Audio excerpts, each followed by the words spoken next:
Chapter 29. 1,000 recollections rode with Sebastian through the howling wind and driving rain.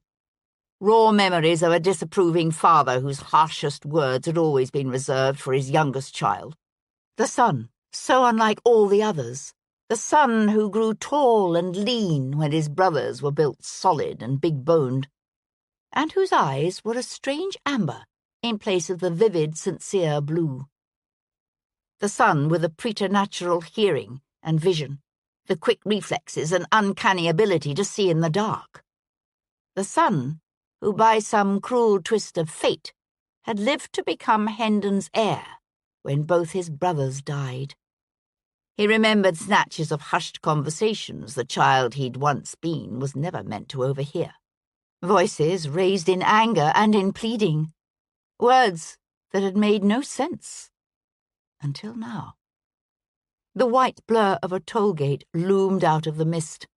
Sebastian reined in hard, fists clenching with impatience, the mare's hooves churning the mud while he waited for the grumbling attendant to lumber from his cottage, head bent and shoulders hunched against the downpour. Reaching down to hand the toll to the attendant, Sebastian realized he was shaking with pain and denial. Yet, as the gate swung open and he set his spurs to the Arab's flanks, Sebastian was aware of a small spark of hope fed by a burning rage. Because, if Alistair St. Cyr were not in truth Sebastian's father, then the horror of incest that had driven him from Cat Boleyn was all a mistake. No, not a mistake. A lie. One more lie in a long string of deceptions stretching back nearly 30 years. Still booted and spurred from the ride back to town, Sebastian went straight to the great St. Cyr pile on Grosvenor Square. But he found Hendon out, and the painfully proper butler unable to say where the Earl had gone or when he would be back. Drawing the same blank at Hendon's clubs, Sebastian was on Cockspur Street, striding toward Whitehall, when he heard a man calling his name. "Lord Devlin?" Sebastian kept walking. "I say, Lord Devlin?" Turning, Sebastian was surprised to find Bishop Prescott's chaplain weaving his way through the traffic, the hem of his cassock lifted clear of the droppings scattered across the wet pavement by a passing mule team. "I'd formed the intention of seeking you out later this afternoon," said the chaplain, leaping nimbly onto the footpath.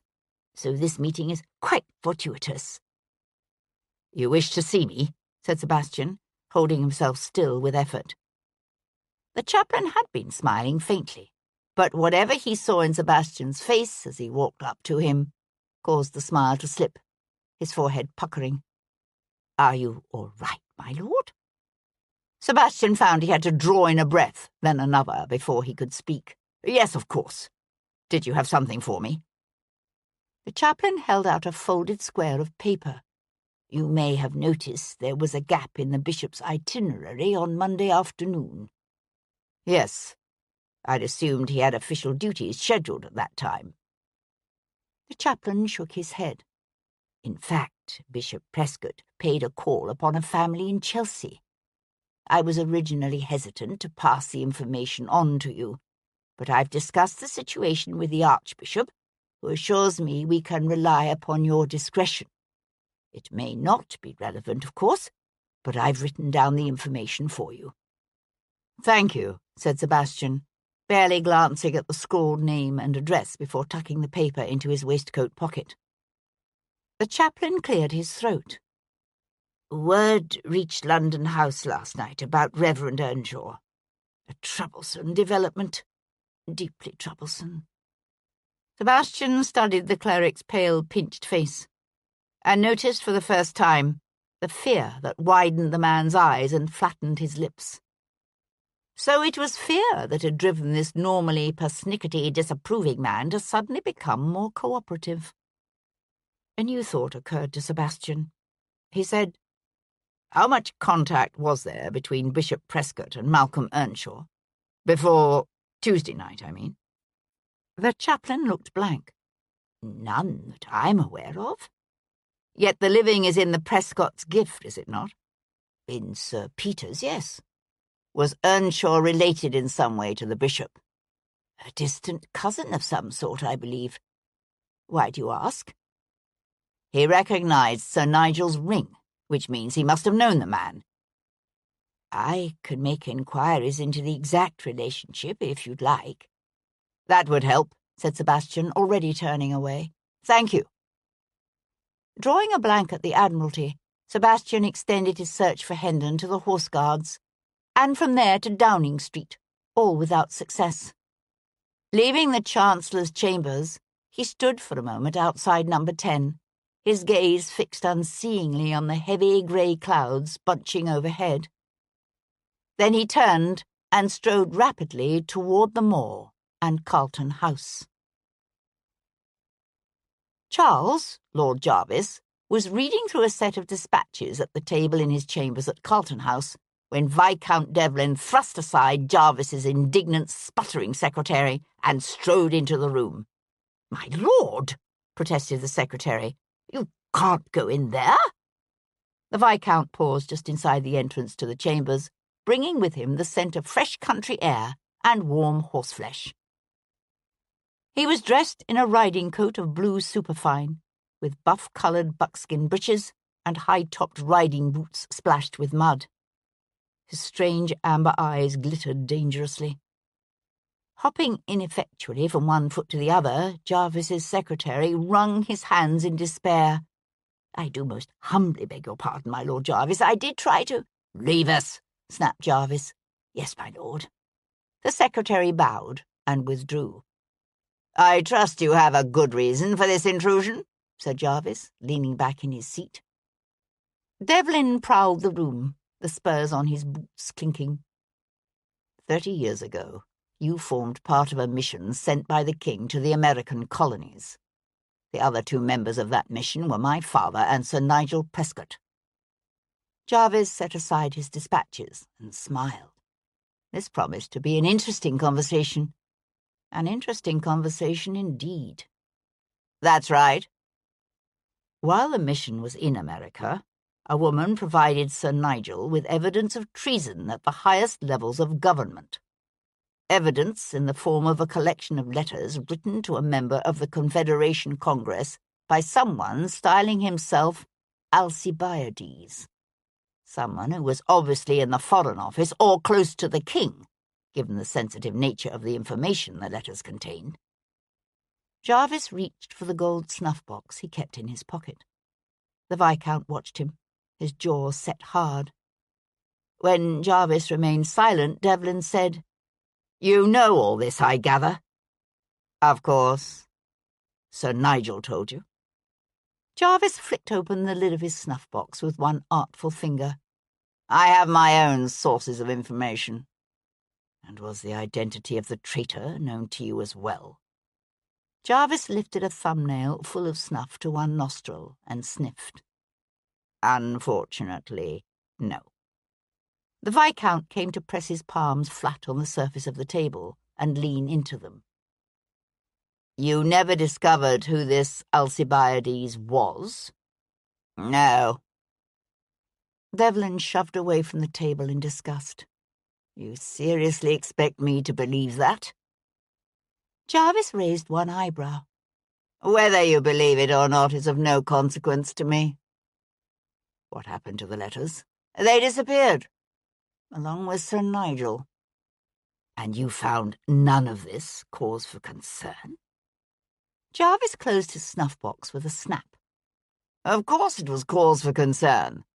Lord Grantham, the Foreign Secretary, and I contrived several clever stratagems to lure the individual involved into revealing himself. Unfortunately, none worked. A preliminary peace agreement with the Americans was negotiated later that year and signed not long thereafter. Alcibiades was never revealed. When Sir Nigel disappeared so soon after your return from America, did you not suspect that his death might in some way be connected to those letters?" "Obviously," said Jarvis dryly. "We saw no reason to advertise that fact, however." "How many people knew of your mission to America?" In point of fact, the information was very tightly held. But surely your absence from London would have been remarked upon. Jarvis put his fingertips together, wondering how much the Viscount knew and how much he merely suspected.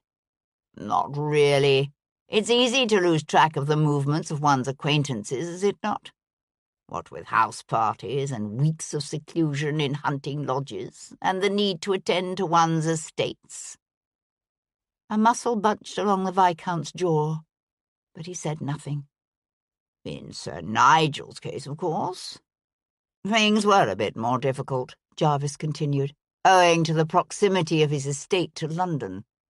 I believe he gave it out he was travelling in Ireland. There was a tense pause. Jarvis waited for the inevitable query to come, but either Devlin already knew the truth, or he couldn't bring himself to pose such a question to Jarvis, because all he said was, "Given your opposition to Francis Prescott's translation to Canterbury, find your previous association with his dead brother—" Devlin hesitated, as if searching for the right word. "Shall we say suggestive?" Jarvis pushed to his feet. "I wouldn't refine too much on it if I were you.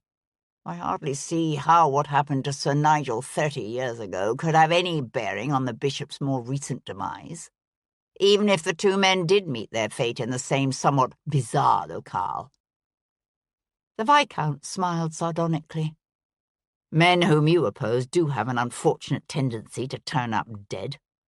"True, but I had no quarrel with Sir Nigel. You considered him bad ton.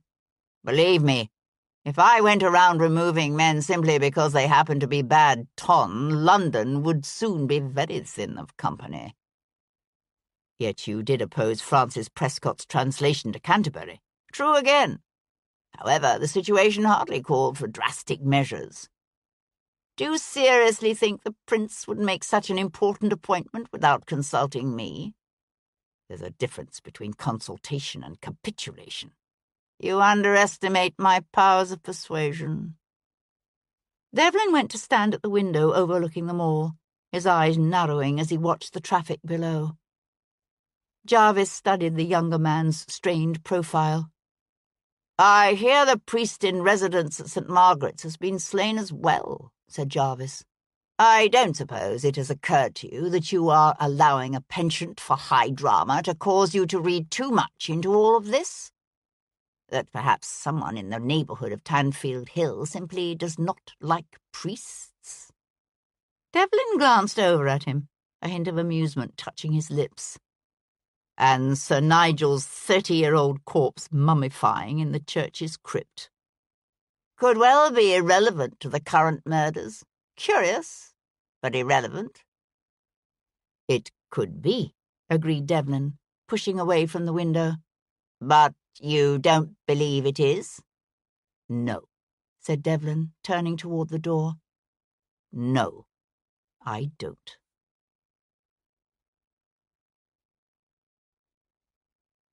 Chapter 30. Sebastian sat, alone, in a leather armchair beside the empty hearth in the library of the St. Cyr townhouse in Grosvenor Square. The dark shadows of evening had long since filled the room, but when one of Hendon's footmen came to light the candles in the wall sconces, Sebastian waved him away. Outside, the rain had begun again. Sebastian could hear it drumming on the lime trees in the square, hear the splash of carriage wheels as members of the haute ton left their elegant townhouses for their evening rounds of dinners and card parties, routs and balls. Sebastian raised his glass of brandy and took a slow swallow that burned all the way down. He was on his third brandy when he caught the approach of familiar footsteps that shifted to climb the front steps. He heard a low exchange of voices in the hall. Then Hendon appeared in the doorway, a taper in one hand. "I'm told you've been looking for me," said the Earl. "Yes." The golden light from the taper played over the broad, beloved features of the Earl's face. He stood for a moment, jaw working thoughtfully back and forth before he went to touch his flame to the nearest sconce. "You won't mind if I light the candles? We don't all have the night vision of a cat." Sebastian settled deeper into his chair, his outthrust boots crossed at the ankles. A trait I inherited, perhaps, from my real father. Do you even know who he was, I wonder? Or did my mother take that little secret with her when she sailed away the summer I was 11? Hendon froze, his hand extended toward the next sconce. Hot wax dripped, splashing on the polished surface of the table below. He calmly resumed his task, although Sebastian noticed his hand was no longer steady. I'm not certain I understand what you mean to imply by that statement. Don't you? Sebastian thrust up from the chair.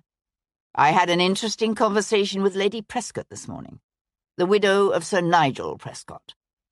She tells me the three of you, her husband, and Lord Jarvis, sailed for the American colonies in December of 1781. Hendon had given up lighting the sconces and simply stood on the far side of the room, the taper clenched in his hand. She is mistaken. Don't. Sebastian drew in a harsh breath that shuddered his chest. Don't lie to me any more. It's not a lie. We sailed at the beginning of February, the 5th. From where?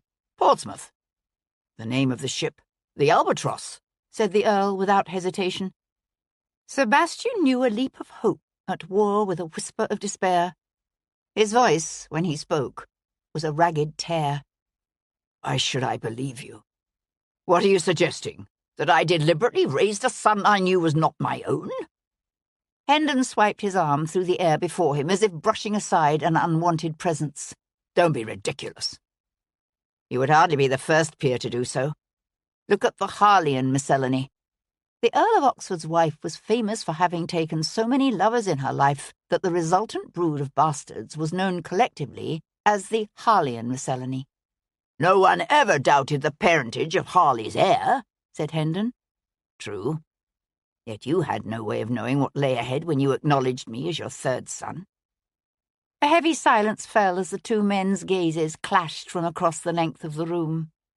It was Hendon who turned away. You have never been much like me, he said gruffly, either in temperament or interests. It made relations between us difficult at times. I won't deny that. But I never doubted for a moment that you are my son. The pressure in Sebastian's chest was suddenly so great he found it impossible to speak. Hendon said, We sailed at the beginning of February, and we returned in the middle of July. If you know when Lady Prescott's son was born, then you'll understand that she has her own reasons for obfuscating the exact dates of her late husband's departure and return. When Sebastian still remained silent, the Earl made another jerky, angry gesture and took a step forward. For God's sake, Sebastian, think! Jarvis was on that mission. Do you seriously believe that if he had proof my son and heir was not the fruit of my own loins, he wouldn't have used that information against me years ago? Sebastian's hand tightened around his brandy, reminding him of its existence. He raised the glass to his lips and drained the contents in one long pull. Perhaps he has his own reasons for leaving the mission cloaked in obscurity. Such as? Sebastian shook his head. I don't know. Hendon's jaw hardened. We sailed in early February. Sebastian set aside his empty glass with a click. If you are not my father, then Kat is not my sister. Something shifted in the depths of the Earl's intense blue eyes. So that's what this is about, is it? My God. Do you love her so much that you would wish yourself not my son? Simply so that you could have her? Yes. Another long silence fell between them. This time, when Hendon spoke, his voice was hushed, almost gentle. I'm sorry, Sebastian, but you are my child, and so is Kat. You've lied to me before. Why should I believe you now? Sebastian turned toward the door. I'm not lying about this. Sebastian kept walking. You hear me, Sebastian? Hendon called after him. I'm not lying about this. Sebastian returned to Brook Street to find a message from Paul Gibson awaiting him. "I finished with you, Reverend," wrote the surgeon. "I'll be attending at St. Bartholomew's this afternoon, but I should be at the surgery after 4. Somehow, amidst all the revelations of that day, Gibson's planned post-mortem on the Reverend of St. Margaret's had been forgotten. Sebastian glanced at the clock. It was nearly 8. He arrived at Gibson's ancient house near the Tower to find the Irishman eating ham and cooked cabbage in solitary state at one end of his dining-room table. A brass candlestick, heavily splashed with old dried wax, sat at his elbow. The other end of the table lay buried beneath piles of books and gruesome-looking specimen jars. "I didn't know you kept such a fashionably late dinner hour," said Sebastian, drawing out one of the empty chairs beside his friend. "There was an accident in one of the breweries near the hospital," said Gibson, spearing a large slice of ham with his fork. Neither death nor its leavings ever seemed to dull the surgeon's appetite. He nodded to the half-carved joint resting on a nearby platter. "Like a plate?" Sebastian suppressed a shudder. "No, thank you. You say you finished with Earnshaw?" "This morning." Gibson took one last mouthful of ham and pushed up from the table. "Come, I'll show you." Lighting a horn lantern in the kitchen, the surgeon led the way across the tangled, rain-soaked garden to push open the door to his small stone outbuilding. The Reverend lay upon the central slab, his flesh pallid, his body neatly eviscerated. The small stab wound in his chest stood out like a puckered purple tear against the dead white skin. "What kind of knife?" asked Sebastian, studying the wound. "A dagger, about 10 inches long, I'd say. Aimed well by someone who either knew what he was doing or got very, very lucky." Gibson limped over to lift one of Earnshaw's plump, soft hands. By now, the rigor mortis had largely faded from the Reverend's limbs, leaving them limp. "You'll notice there are no signs of any defensive wounds." "So he may have known his attacker. Either that, or he was taken by surprise and was simply too frightened to react." Sebastian drew in a deep breath that filled his head with a stench of dank stone, decay, and death.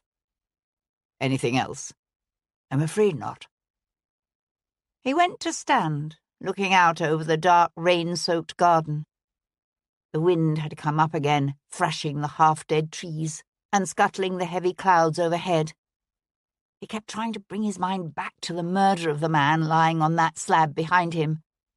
But all he could think about was the gleam of pride he'd glimpsed in Hendon's eyes the day an 8-year-old Sebastian first brought his hunter smoothly over one of the worst ditches in Cornwall, or the way Kat's eyes glowed with love when Sebastian brushed his lips against her cheek. Gibson came up beside him. "You look like hell," he said, his gaze on Sebastian's face. Sebastian gave a sharp, humorless laugh and stepped out into the wind. Gibson secured the door to the building behind him. "Come on, then. I'll buy you a drink." The wind blew sharp bursts of rain against the leaded windows of the old Tudor inn at the base of Tower Hill as the two friends settled into a dark booth in the corner. Fortified with ale, Sebastian ran through his conversations from that morning with the ostler Jeb Cooper and with the old nurse Bessie Dunlop. He told Gibson of the quarrel that was said to have taken place between Sir Nigel and Lady Prescott on the night of Sir Nigel's disappearance, and the child that arrived barely 7 months after his father's return from the colonies. He did not tell Gibson about the controversy surrounding the departure dates of the mission to the colonies, nor what a December sail date would imply about Sebastian's own legitimacy. "Very few infants born at 7 months survive," said Gibson. "Yet it is possible." "Yes, it's possible. But I'd say it's far more likely Sir Nigel's lady was unfaithful." Sebastian was remembering what his Aunt Henrietta had told him about Lady Rosamond's unsuitable suitor, and the desperate bolt to Gretna Green, thwarted by her enraged father. Gibson leaned forward. "It makes sense, does it not? Sir Nigel returns from America to find his wife pregnant by another man. Husband and wife quarrel. Sir Nigel slams out of the house, calling for his horse. He rides off into the night, determined to confront the man who cuckolded him, and ends up dead in the crypt of the local church," finished Sebastian wryly. Gibson sat back. "Ah, I was forgetting that part. You've no notion of the identity of this suitor?" "No." "There are also the Alcibiades letters to be taken into account. Sir Nigel may have ridden away from the Grange that night in a passion over his wife's infidelity, but I think those letters are the key to his death." Sebastian found himself gazing at the young barmaid, laughing with the innkeeper as she scooped up fistfuls of tankards. She looked no more than 16, with a heavy fall of auburn hair and a wide, infectious smile, and she reminded him so much of Kat at that age that his chest ached with yearning for all that had been lost, and all that might have been. "What is it, Sebastian?" asked Gibson softly. "There's something you're not telling me." "What?" Sebastian brought his gaze back to his friend's face and shook his head. Rather than answer the surgeon's question, he said, "You do realize, of course, that none of this even begins to answer the question we actually started with." "What question?" "Who killed the bloody bishop?" "I'm the Reverend Malcolm Earnshaw," Gibson reminded him. "And the Reverend Earnshaw," said Sebastian. It was when they were leaving the tavern that Sebastian reached into his pocket and pulled out a small folded square of paper. "Dr. and Mrs. Daniel McCain, number 11, Cheney Walk, Chelsea." "What's that?" said Gibson, watching him. Sebastian frowned down at the scrawled direction and resurrected with difficulty the memory of the bishop's chaplain accosting him in Whitehall that afternoon, with some babble about a hiatus in the bishop's appointments. "It's an address," said Sebastian. "The name and address of a family in Chelsea the bishop visited the Monday before he died." He could be wrong, but he had a disquieting suspicion that McCain was the name of the doctor he'd seen escorting Miss Hero Jarvis around the Royal Hospital. "Chelsea?" said Gibson. "What the bloody hell was Prescott doing in Chelsea?" "I don't know. But first thing tomorrow morning, I intend to find out."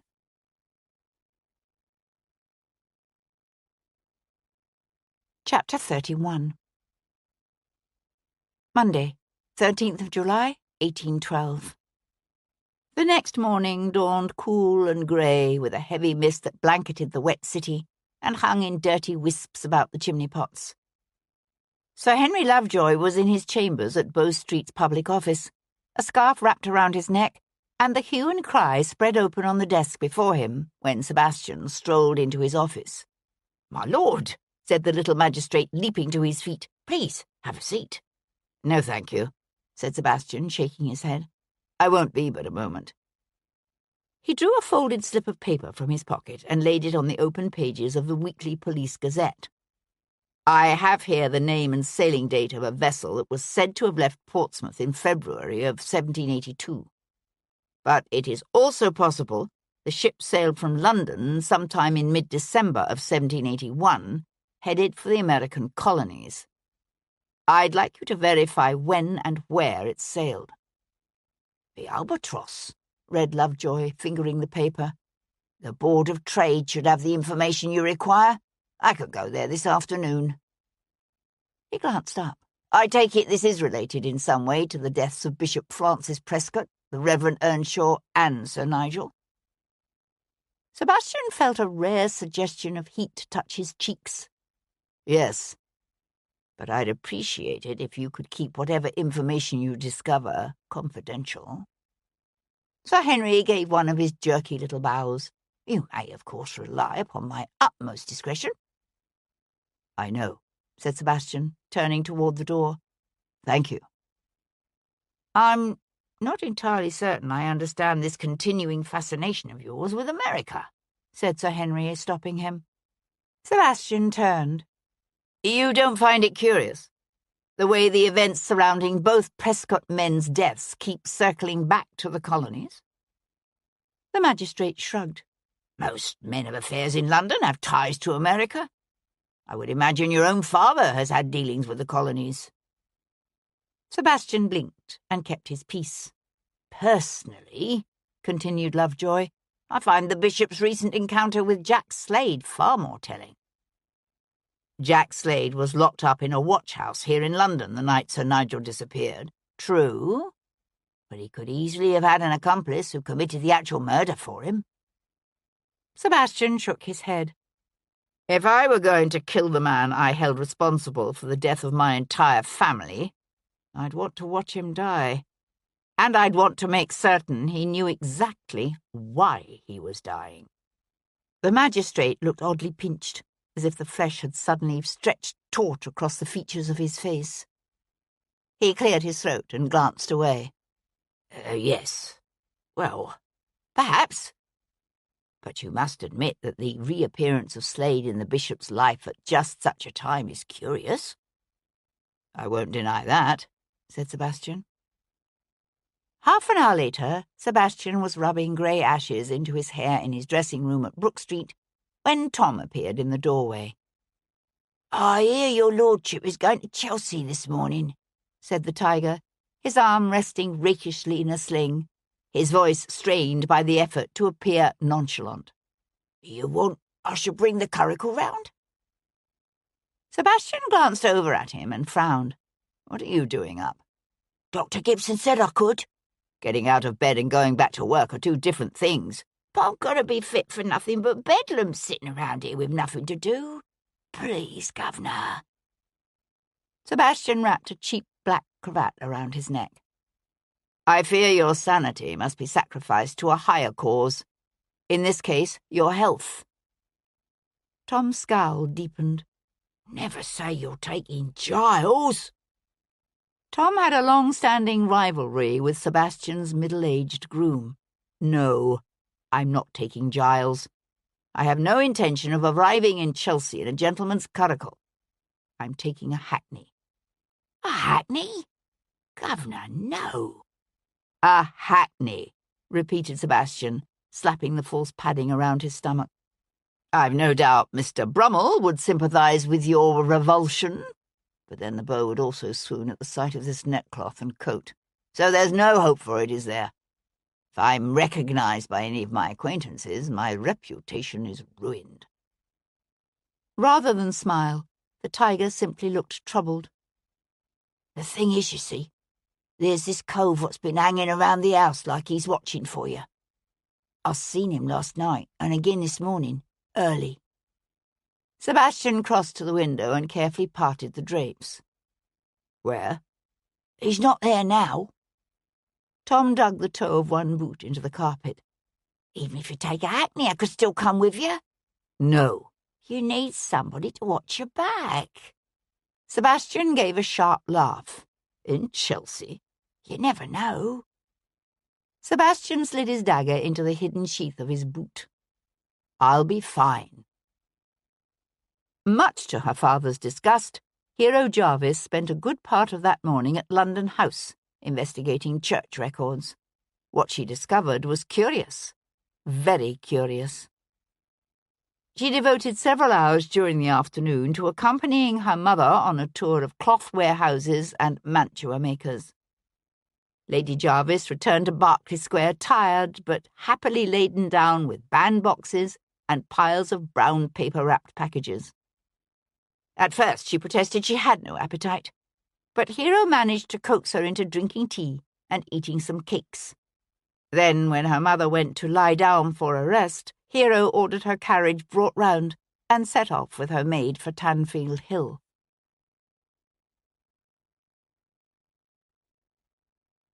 Chapter 32.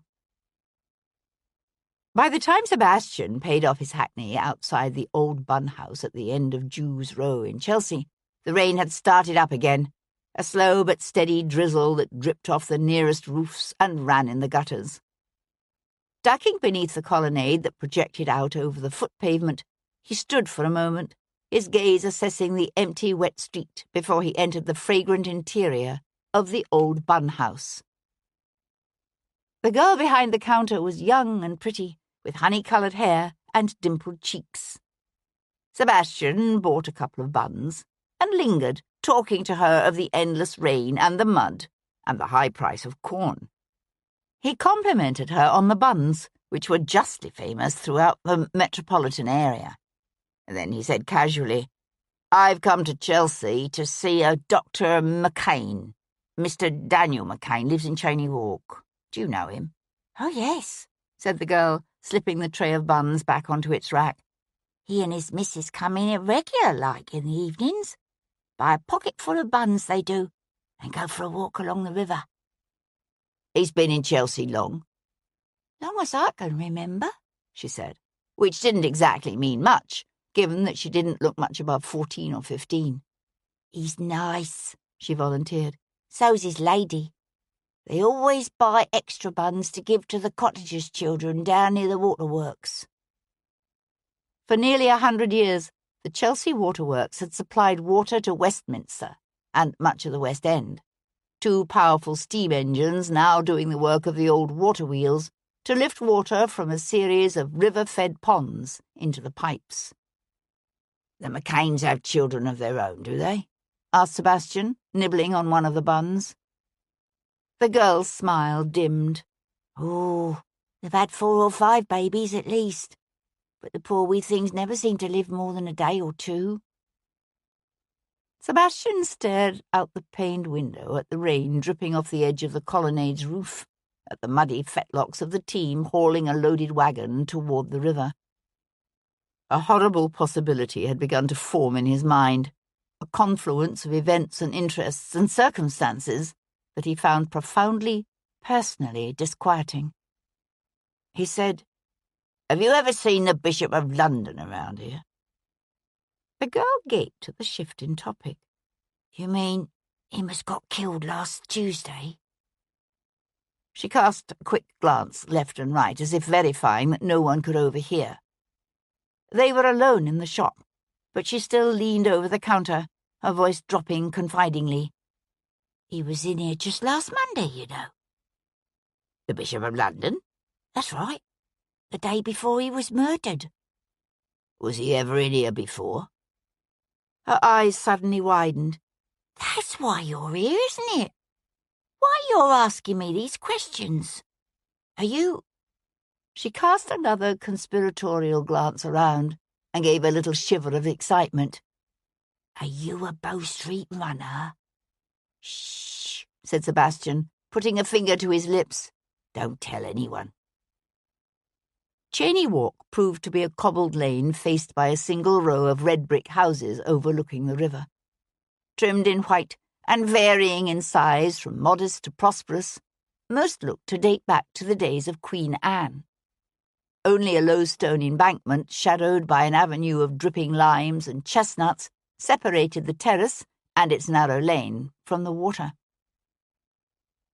Plying the knocker at number 11, Sebastian expected to find only Mrs. McCain at home at this hour, but when he introduced himself to the young housemaid as Mr. Simon Taylor, he was quickly escorted to the parlour, where both Mrs. McCain and her stout mustachioed physician husband awaited him. The same stout mustachioed physician Sebastian had seen not a week before, escorting Miss Hero Jarvis around the Royal Hospital. He'd discovered long ago that he didn't need to actually say he was from Bow Street. All he had to do was look the part and say he was investigating a murder, and most people assumed the connection. "Mr. Taylor," said the physician's wife, a smile trembling on her lips as she extended her small white hand. "How may we be of assistance to you?" She was a tiny woman, well under 5 feet, and small-boned, with soft brown hair and large grey eyes fringed with thick dark lashes. She looked to be about 30, with an air of quiet sadness underlined by the half-mourning of her grey high-necked gown. "Thank you for agreeing to see me," said Sebastian, his voice and manner carefully wiped clean of any trace of the West End and the Earl's son. Dr. McCain's eyes narrowed with puzzlement. "Have we met before, Mr. Taylor?" "I don't believe so," said Sebastian, adjusting the modest tails of his brown coat as he took the seat indicated by his hostess. I beg your pardon for the intrusion, but this shouldn't take long." "You are investigating the death of Bishop Prescott," said McCain, taking a seat opposite him. "Yes, I understand the bishop visited you and Mrs. McCain last Monday." "In the afternoon," said McCain. "Do you mind if I ask why?" There was a moment's uncomfortable silence while husband and wife exchanged glances. It was Mrs. McCain who answered, saying quietly to her husband, "I don't mind, Daniel." To Sebastian, she said, "In the past 8 years, we have buried 7 babies. None lived longer than a month." "I'm sorry," said Sebastian. "Please believe me when I say that anything you choose to tell me from here on out will be treated with the strictest confidence." She nodded, her slender throat working as she swallowed. "Thank you. You see, I have always wanted—" She glanced at her husband and corrected herself. "Dr. McCain and I always wanted very much to have a family, to have children. But God, in his infinite wisdom, has not seen fit to allow our own children to live. So we thought— It seemed perhaps that he was telling us he wanted us to—" Her voice trailed away. Sebastian said, "I take it Bishop Prescott spoke to you of adopting a child." "That's right," said McCain. "The usual scenario.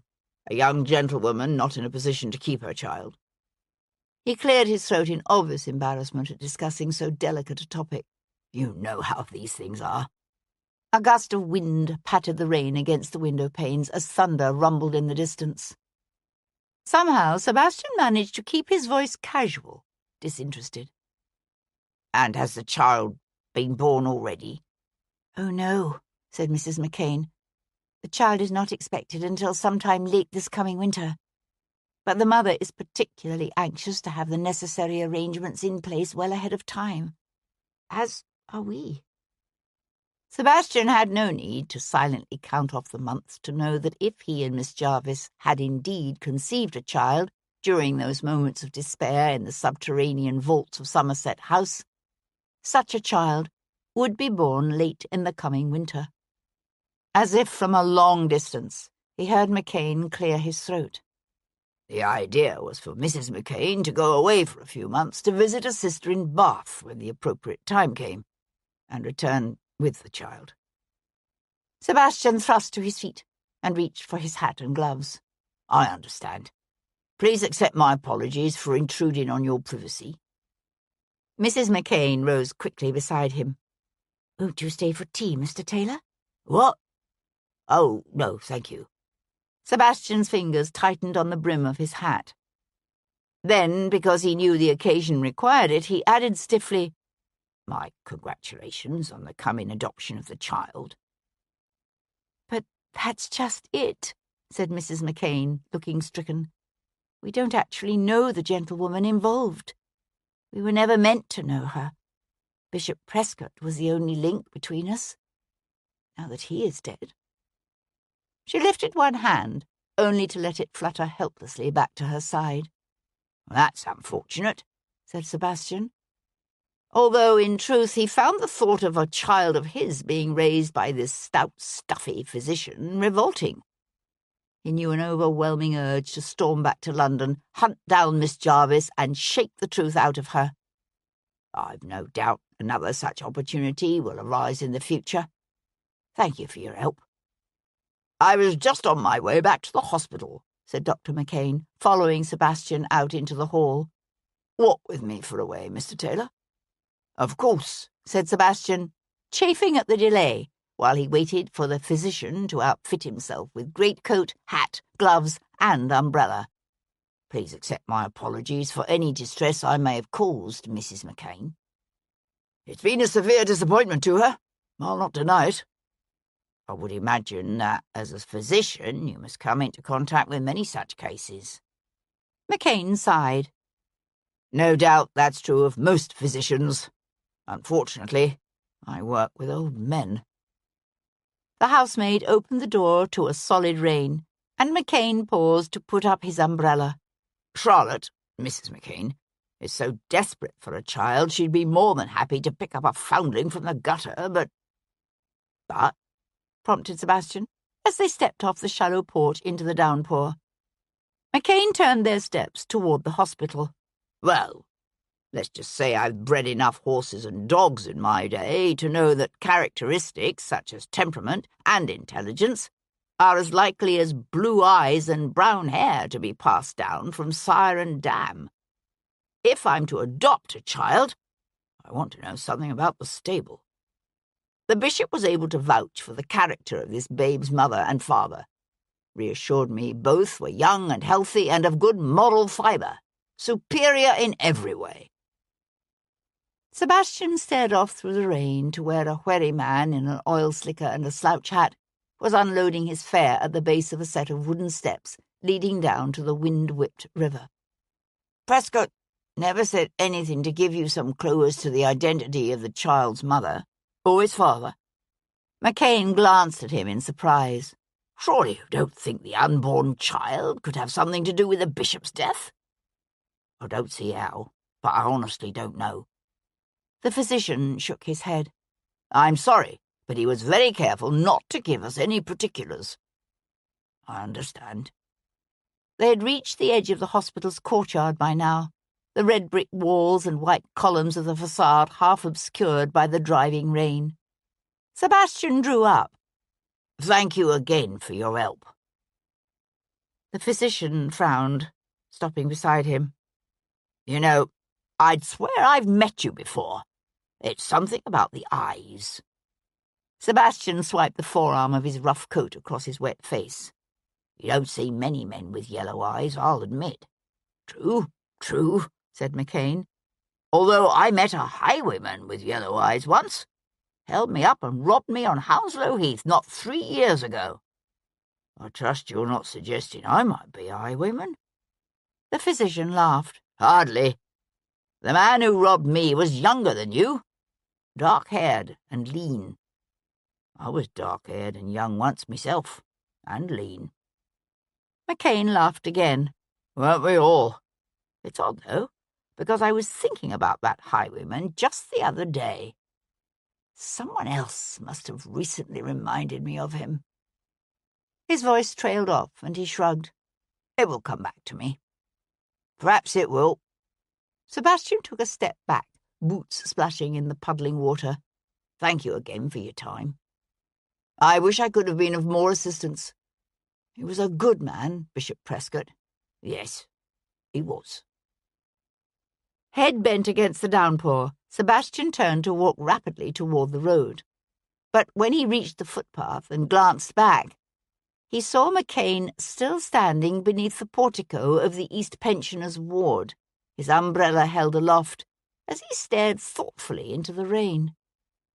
A hackney loomed out of the mist, harness jingling, the raw-boned bay between the poles snorting as the jarvey pulled up in response to Sebastian's raised hand. "Where to, governor?" shouted the jarvey, a big, broad-shouldered cockney with a slouch hat pulled low over a beard-grizzled face. "London, Brook Street." "Aye, governor." The hackney rolled forward as Sebastian leapt up and slammed the door behind him. The inside of the carriage was damp, the straw on the floor old and foul, the ancient leather seats cracked. Sebastian settled gingerly into a corner, his arms crossed, his chin sinking to his chest as he listened to the rain drumming on the roof of the old carriage, the splash of the horse's hooves as the hackney swung away from the curb. Lost in a swirl of troubled thoughts, he was only dimly aware of the hackney lurching and bumping over the rutted road, of the air growing heavy with a stench of burning coal. He heard the hiss of steam, the roar of engines, and looked up suddenly.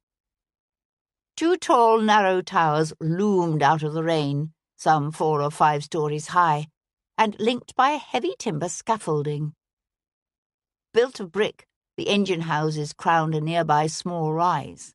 He could see the sullen gleam of a series of ponds, the rain-pocked expanse of a channel that stretched back toward the river. And suddenly he knew where he was: the Chelsea Waterworks. He was reaching up to signal the jarvey when the hackney came to a plunging halt and a heavy hand jerked open the door.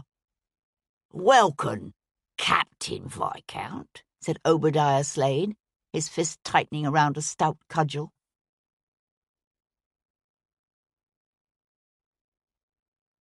Chapter 33. Surging forward, Sebastian gripped the scarred wood framing the ancient carriage door and levered up off the tattered seat to swing both feet through the open doorway. Driven hard by the momentum of the swing and packing Sebastian's full weight, his boots caught Obadiah square in the chest. He staggered back with a grunt, his scarred, shaven head jerking, his powerful arms flailing as he fought to keep his balance in the mud. Rain pounded on the old wooden roof of the hackney carriage, slapped into the dull, muddy surface of the ponds that stretched out into the mist. Sebastian jerked the knife from his boot and leapt from the carriage. He landed in the wet, grassy verge, knife held low, body crouched in a street fighter's stance. He could hear the roar of the engines from the nearby waterworks, the hiss of steam, and the splat of a pair of rough boots landing in the muddy lane as the hackney driver dropped off the box behind him. Sebastian tightened his grip on his knife, his breath coming hard and fast. He now had one man before him, one man at his back. He heard the whistle of a whip cutting through the air and threw himself sideways, the tip of the driver's horsewhip flicking across his temple.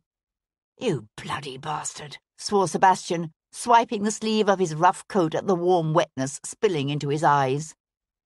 The jarvey lashed at him again, but Sebastian was already moving in on him.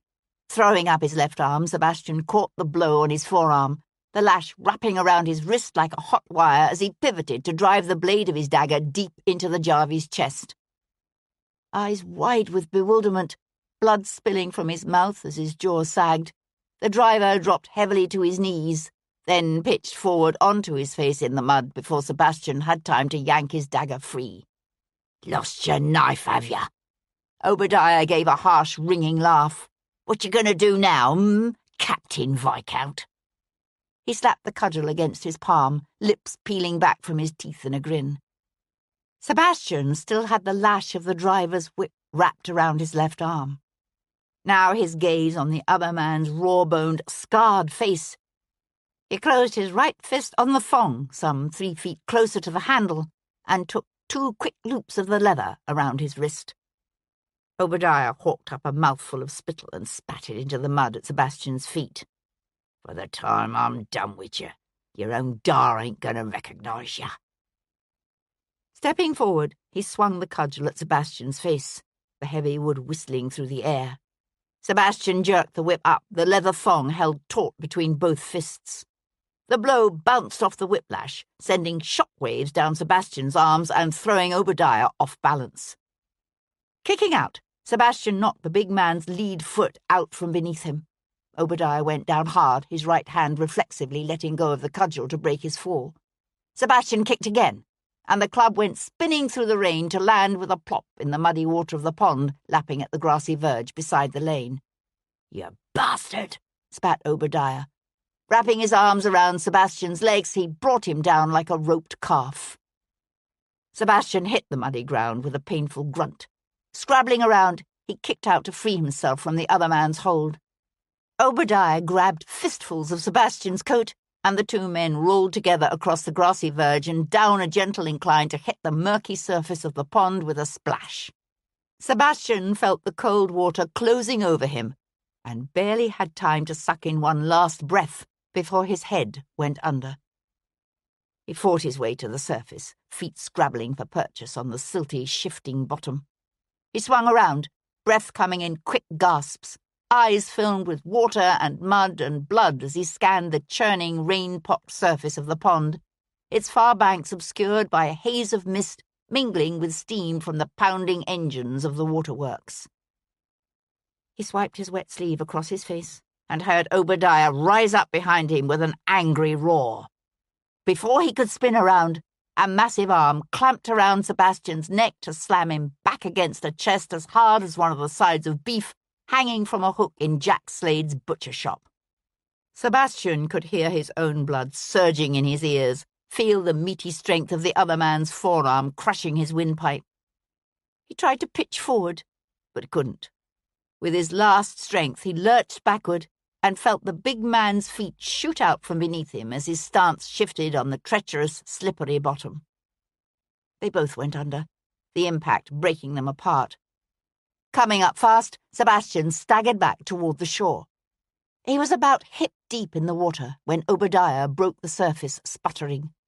Swinging around, Sebastian charged into him. Grabbing the lapels of the other man's coat, Sebastian pushed him back and down again, and watched with grim satisfaction as the muddy water closed over the massive, hard-jawed face, the man's eyes open and startled. From somewhere he heard a shout, the sound of men splashing through mud and rain. Sebastian tightened his hold on Obadiah's coat and held him beneath the cold, muddy surface of the pond. "Let him go!" Rough hands closed on Sebastian's shoulders, loosening his grip. A red-bearded man with a wildly disordered neckcloth shoved his face into Sebastian's line of vision. "What the hell are you doing there? You're going to kill him!" Sebastian felt Obadiah slip from his grasp. Sebastian lurched after him, but 2 more men had appeared by now to lay hold of Sebastian. They dragged him back toward the shore, where the silent form of the Jarvey lay stretched out in the mud beside the hackney. The rain fell from the sky in a roar that mingled with the droning thunder of the steam engines. Breaking free of the men's hold, Sebastian swung around to look back at the pond. A white mist swirled across the still, empty water. Obadiah had disappeared. "The hackney belongs to a man by the name of Miles Buckley," said Sir Henry Lovejoy. He was standing in the doorway of Sebastian's dressing room, watching Sebastian wince as Calhoun applied a clean sticking plaster to the cut above Sebastian's eye. "A small, bandy-legged Liverpudlian of some 60 years of age." "What does he have to say?" asked Sebastian, stretching to his feet. He was dressed in black evening knee-breeches, black silk stockings, and a white silk waistcoat. Outside, the rain had finally begun to clear, the sun peeking from beneath the heavy clouds as it slipped below the horizon. "Very little. He was found insensible from a blow to the head in a lane behind the White Horse Inn in Church Street." Sebastian reached for a snowy white neckcloth. "Will he recover?" "Oh, yes. A slight dent in his crown is all. He's a tough old codger." Sebastian grunted, his chin held aloft as he adjusted the folds of his cravat. Lovejoy said, "I believe your assailants must have followed you to Chelsea, then availed themselves of Mr. Buckley's hackney, leaving him incapacitated while they shadowed you from Cheyne Walk and waited until you were ready to depart for London. A scheme into which I stepped like a regular Johnny Flat." Lovejoy cleared his throat. "Not exactly. The individual who was driving the hackney won't be waylaying any more fares. You killed him." "Good. A coroner's inquest will be held, of course, but there's no doubt his death will be found a simple case of self-defence. We've set the local constables to search in the ponds of the waterworks and the river bank beyond, but Mr. Obadiah Slade appears to have made good his escape." "He'll be back," said Sebastian, reaching for his coat. Lovejoy cleared his throat again. "That's what I'm afraid of." That night, Sebastian prowled the playgrounds of the Haute Tonne, moving purposefully from the theatres of Covent Garden to the glittering ballrooms and drawing-rooms of Mayfair. He scanned the throngs of men in black silk and white linen, of women in sparkling jewels and shimmering evening gowns that slipped enticingly from bare shoulders. But the one woman he sought was not to be found. He was in the flower-decked ballroom of a house on Cavendish Square belonging to the Duke of Isling, his gaze narrowed against the haze of hundreds of beeswax candles, when he heard a woman's familiar voice say, "Good heavens, it is you, Devlin. Bayard swore he'd seen you, but I'd hoped he was simply suffering the effects of too much of Isling's punch." Sebastian turned to meet his sister's icy blue stare. "Hello, Amanda." Amanda, Lady Wilcox, was a tall woman, thin and fair like their mother, although she looked too much like Hendon to have ever been pretty, even when she was young. 12 years Sebastian's senior, she was in her early 40s now. Even when they were children, she had never made the least effort to disguise her acute dislike of her youngest brother. Now, watching her lip curl, her nostrils flare with disdain, Sebastian found himself wondering if she had always known, or at least suspected, the ugly secrets swirling around his conception. "I hear you're at it again," she said, her head turning as she let her gaze scan the crowded dance floor. She could bear to look at him for only a limited amount of time.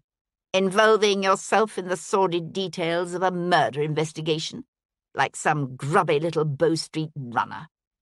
Following her gaze, Sebastian watched his niece, Stephanie Wilcox, coming down the set of the country dance on the arm of Lord Smallbone.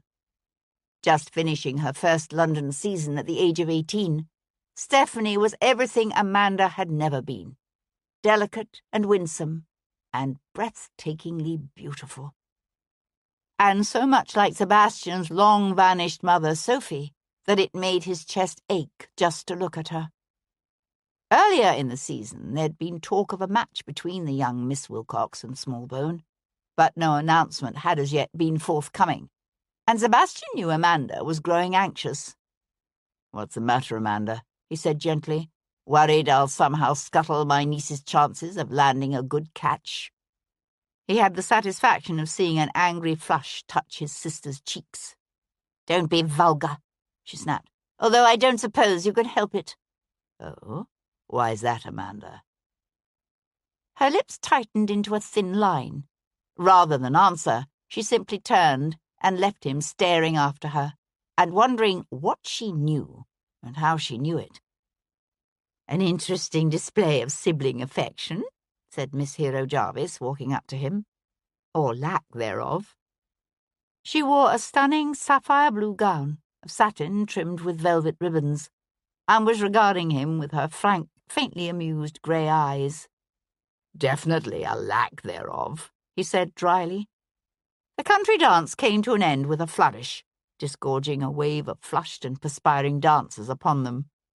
"Here," he said, cupping a hand beneath her elbow to draw her away from the crush. "I thought you made it a practice to avoid these functions," she said, gently removing her arm from his grasp. "Actually, I was looking for you." "Then you're fortunate to have found me. I'm here only because I was looking for Lord Quillian. The Duchess of Isling is his sister. Or didn't you know?" "No," said Sebastian, who relied on his Aunt Henrietta to remind him of the intricate familial ties that bound one member of the upper 10,000 to the next. "And precisely why, Miss Jarvis, were you searching for Lord Quillian?" "Did you never find it something of a coincidence that Reverend Earnshaw should have decided to demolish the charnel house on the north side of St. Margaret's and discovered Sir Nigel's body at just this moment?"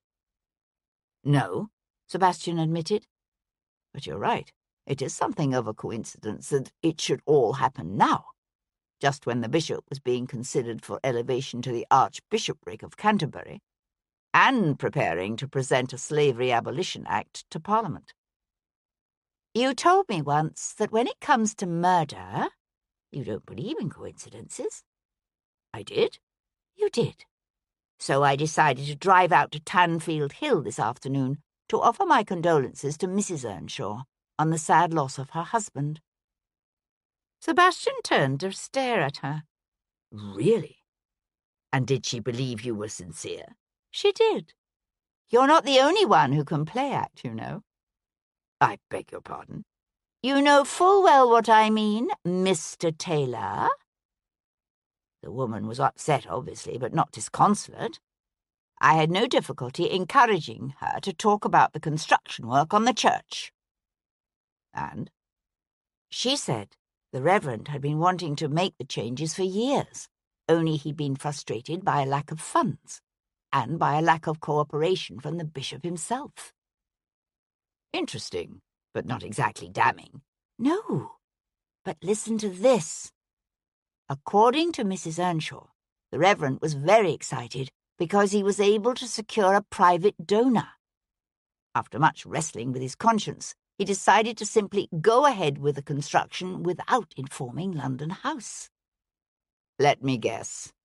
The private donor was Quillian. Her face fell. You knew. No, but it was the obvious conclusion, given that you're here looking for him. He studied the dark, full sweep of her lashes, the graceful line of her long neck and bare white shoulders. Tell me, Miss Jarvis, why have you involved yourself in the bishop's death? She looked away. I told you, he was my friend. Are you certain that's the only reason? She gave a polite laugh. What other reason could there be? I thought it might have something to do with the interesting interview I had this afternoon with Dr. Daniel McCain and his wife. He had the satisfaction of seeing her blanch, although she recovered almost immediately. Miss Jarvis, it seemed, was very good at what she called play-acting. Lifting one eyebrow in an expression that was hauntingly evocative of her father, she said airily, Dr. McCain? You mean from the Chelsea Royal Hospital? What, pray tell, is your interest in him? I've discovered the Bishop of London called upon Dr. McCain and his wife the afternoon before his death.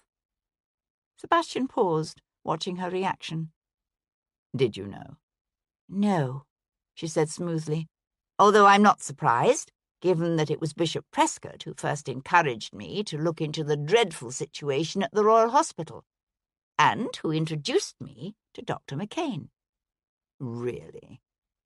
That's interesting, because it seems the good bishop travelled down to Chelsea last Monday on a different errand entirely. Oh?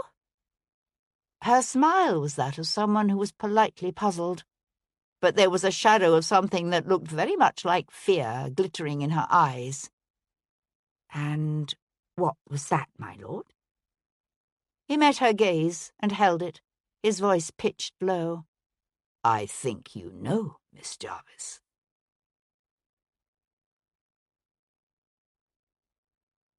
Chapter 34. She held herself very still, her lips parting as she drew in a quick, steadying breath. But her awe-inspiring composure never slipped. I can't think what you mean, my Lord Devlin. Perhaps we should continue this conversation someplace more private, he suggested. May I escort you down to dinner, Miss Jarvis? I think not. She cast a significant glance about. We do, however, seem to be attracting an inordinate amount of attention. It might be better if you were to invite me to dance. Dance? He repeated, in something between shock and horror. Why, yes. She gave him an icy smile and extended her hand. Thank you, my lord. There was nothing for it but to escort her onto the floor where two long lines were forming. They faced each other across a space of perhaps 6 feet, he in the gentleman's line, she in the ladies'. She said, You are entirely wrong in your supposition, you know. The chamber orchestra struck up, the sweet notes of the violin barely filtering through the chattering roar that filled the ballroom. The row of gentlemen bowed, the ladies sank into gracious curtsies. Sebastian had to wait until it was their turn to come together in the centre of the line to whisper, I hardly think the dance floor is the place to be having this conversation. Her smile widened. Actually, I find the setting quite appropriate under the circumstances. They circled each other back to back, turning counterclockwise on the jeté. He said, You know I cannot speak freely. Really? She threw him an evil smile over her shoulder as she swayed away. And what would you say if you could, my lord? He was forced by the movement of the dance to swing away from her, a stout man in exaggerated shirt points hissing in warning when Sebastian would have turned clockwise rather than counterclockwise.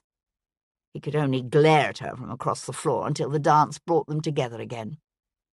He said, You told me there were no repercussions.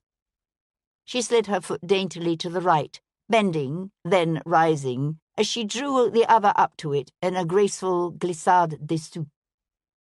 So I did. He moved behind her in the chassé. Would you have me believe that you're... he broke off, searching for an appropriate word.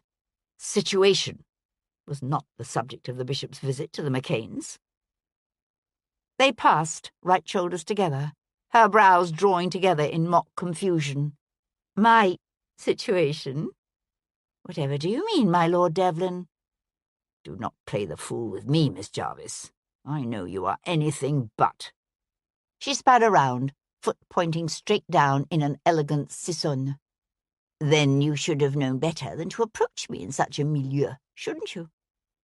He needed to be moving on. The stout idiot in the high shirt points was hissing at him again. Sebastian gritted his teeth. Do you ride in Hyde Park tomorrow morning? She swayed away from him. I think not. Then when may we continue this conversation? She dipped gracefully, moving sideways. I see no reason to continue it at any time. Your supposition, if I understand you, is incorrect. He had to wait until they came together again to growl, Would you tell me if it were correct? She swung around with a curving rond de jambe. Of course not. The music ended, Miss Jarvis sinking with the other ladies into a deep curtsy. Good evening, my lord, she said, and left him there at the edge of the dance floor, feeling frustrated and angry and deeply disquieted. Lord Quillian was parting from a group of friends in what was known as the Jerusalem Chamber of Brooks's Gentlemen's Club, when Sebastian came upon him. Lord Devlin, said the aging exquisite, resplendent in a silk evening cape and chapeau bras. If you've come to join in the fleecing of this poor repentant sinner, you're too late. I've decided to retire for the evening, while my estates are still unencumbered. There was a chorus of good-natured ribaldry from his friends. Sebastian said, Bad round of luck at the tables. Let's just say not the kind I care to continue. Quillian cast a critical eye toward the night sky. This dreadful rain has finally ceased, has it? So it seems. Good. Walk with me away, my lord. You find yourself suddenly inspired by a desire for my company, do you? Said Sebastian, as the two men left the club. Quillian swung his ebony walking stick back and forth between two limp fingers. Hardly. But I'm curious to hear how the investigation into the murder of Bishop Prescott is progressing. Really? And what is your interest in the matter? Quillian sniffed. I know perfectly well I've been identified as a suspect. I'm hoping to hear you've begun to focus your inquiries elsewhere. Quite the opposite, actually. Quillian's hand tightened on the silver head of his walking stick, freezing it in mid-swing. And what, precisely, is that supposed to mean? It means I've discovered the identity of the mysterious benefactor who was funding Reverend Earnshaw's construction work on the Church of St. Margaret's. Oh, that. Quillian twirled his walking stick in a graceful arc that set it once more to swinging back and forth. Yes, that. They continued in silence for a moment, their footfalls echoing in the dark, wet street. Sebastian said, It does rather beg the question, why? I suppose it does, doesn't it? Sebastian gave a soft laugh. I take it you knew Sir Nigel had been murdered in the crypt of St. Margaret's and left there to moulder all these years? Knew it? Hardly. But I had developed a theory, yes. You think Francis Prescott killed his own brother for the inheritance? An inheritance he then lost when his nephew was born? It seems the obvious conclusion. Quillian glanced sideways at him. Wouldn't you agree? I honestly don't know.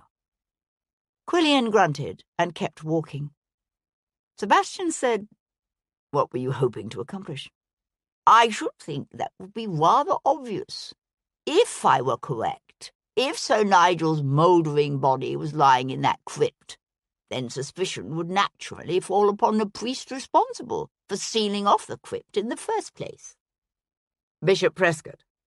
Bishop Prescott, agreed the Baron.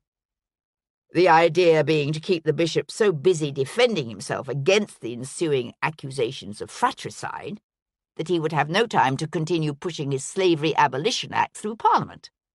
Something like that, yes? Seems a bit of a long shot. A tight smile split the aging exquisite's face. I am a gambler. Sebastian said, true, although it occurs to me that the odds would shorten considerably if you knew for certain that Sir Nigel was indeed mouldering down in that crypt. I hardly see how I could have known that, unless, of course, you're suggesting I killed Sir Nigel and left him there myself. Quillian pulled a face. It's an interesting theory. I'll give you that. He walked on a few paces, then said, the thing is, I had no reason to kill Sir Nigel. I barely knew the man. Dreadful bad ton, you know. You were both members of the Hellfire Club, were you not? The exquisite's eyes narrowed. My dear Lord Devlin, the Hellfire Club was hardly exclusive. It counted hundreds of members. Not in its inner circle. What were they called? The Apostles, said Quillian. He sighed. Much as it pains me to admit it, the truth is that I myself was not actually a member of that exclusive inner circle. At that time I was but a poor second son, just a few years down from Oxford and struggling to make my way in the world. Really? Doing what? Lord Quillian drew up beside a couple of lounging sedan chair-bearers who immediately scrambled to their poles. Oh, this and that, he said, waving one white-gloved hand through the air in a vague gesture. Now I fear I find I have exceeded my tolerance for the night air. His walking stick clenched in one fist, he stepped nimbly into the chair. Good evening to you, my lord. A cool gust of wind fluttered the lapels of Sebastian's evening coat and buffeted him with the odours of the city, the pungent scents of wet paving and hot lamp oil mixing with a faint, inescapable whiff of sewage. He stood for a moment, watching the sedan chair-bearers heft their burden and start off at a trot. He then turned toward Brook Street, his solitary footsteps echoing in the stillness of the night. Tuesday, 14th of July, 1812. The next morning, Hera was in the library, surrounded by piles of books and papers, when her father walked in the door. Good God! At it again, are you? He picked up a bound copy of dispatches and frowned. What's this? She set aside her pen. I'm compiling a list of all the men who were in the Foreign Office, or close to the King, 30 years ago. Jarvis's eyes narrowed with amusement. Looking for Alcibiades, are you? Yes.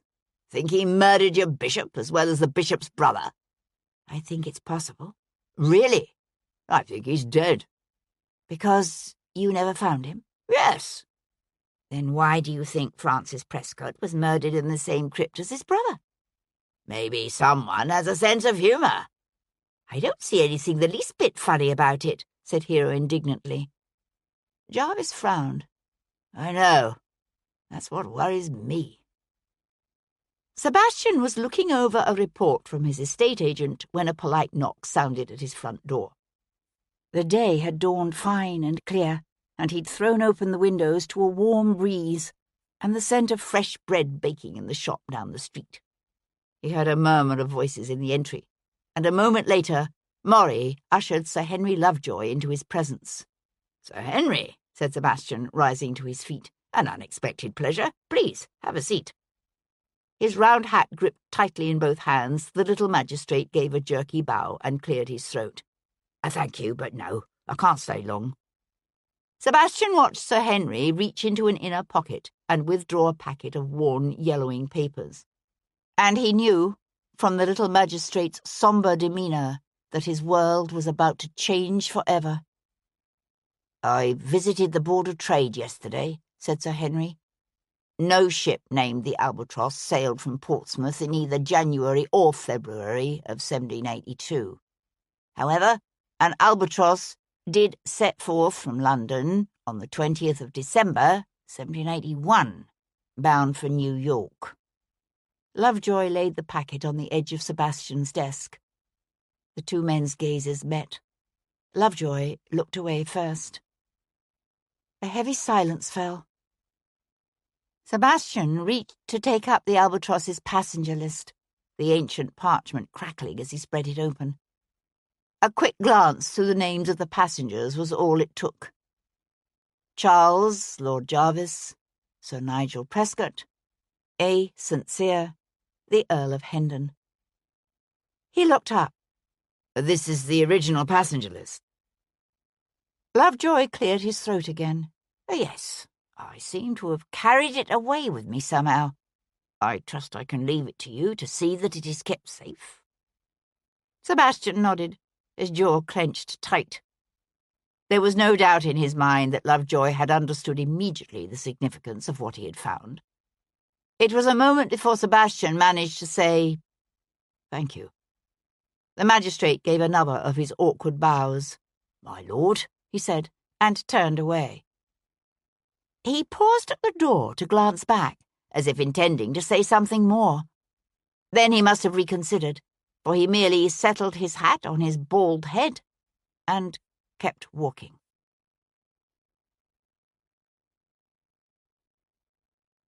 Chapter 35. In his memories, Sebastian's mother was always laughing. A beautiful woman with silken gold hair and sparkling green eyes, she had set out for a few hours' sailing one brilliant summer's day the year Sebastian was 11. She'd kissed him goodbye and teased him gently, the way she so often did.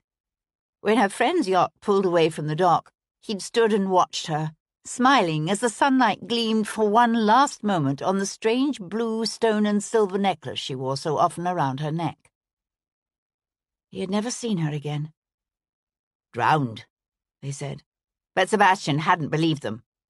Day after day he'd climbed to the cliffs south of town to stare out over the churning waves of the channel and watch, waiting for her to come back. Not until 17 years later did he learn he'd been right that summer. Sophia, the Countess of Hendon, hadn't drowned. She'd simply sailed away, leaving a husband, a married daughter, the graves of her 2 dead sons, and Sebastian. For 17 years he'd lived with the lie of her death. Now he found himself wondering, how many lies can there be? How many lies could obscure the fundamental truths of one man's existence? After Lovejoy left, Sebastian stood for a time fingering the Albatross's passenger list. He poured himself a drink, raised the glass to his lips. Only, rather than taste it, he turned and hurled the glass at the cold hearth in a savage shattering of crystal and pungent spilled brandy. Then he went in search of his mother's husband. He found the Earl of Hendon in the chambers of the Chancellor of the Exchequer in Downing Street. He was standing beside a bookcase, head bowed, a heavy tome open in his hands, as if he were looking something up. "We need to talk," said Sebastian. Hendon raised his head, jaw set with the annoyance at the interruption. "Really, Devlin, if you—" Sebastian sent the Albatross's passenger list spinning through the air to land with a soft thump on the open pages of Hendon's book. "Now." Setting aside the volume he held, Hendon unfolded the packet, the aged pages crackling in his hands. He studied it for a moment, then carefully folded the papers again with a hand that was no longer steady. "I'll get my hat," he said, and turned away.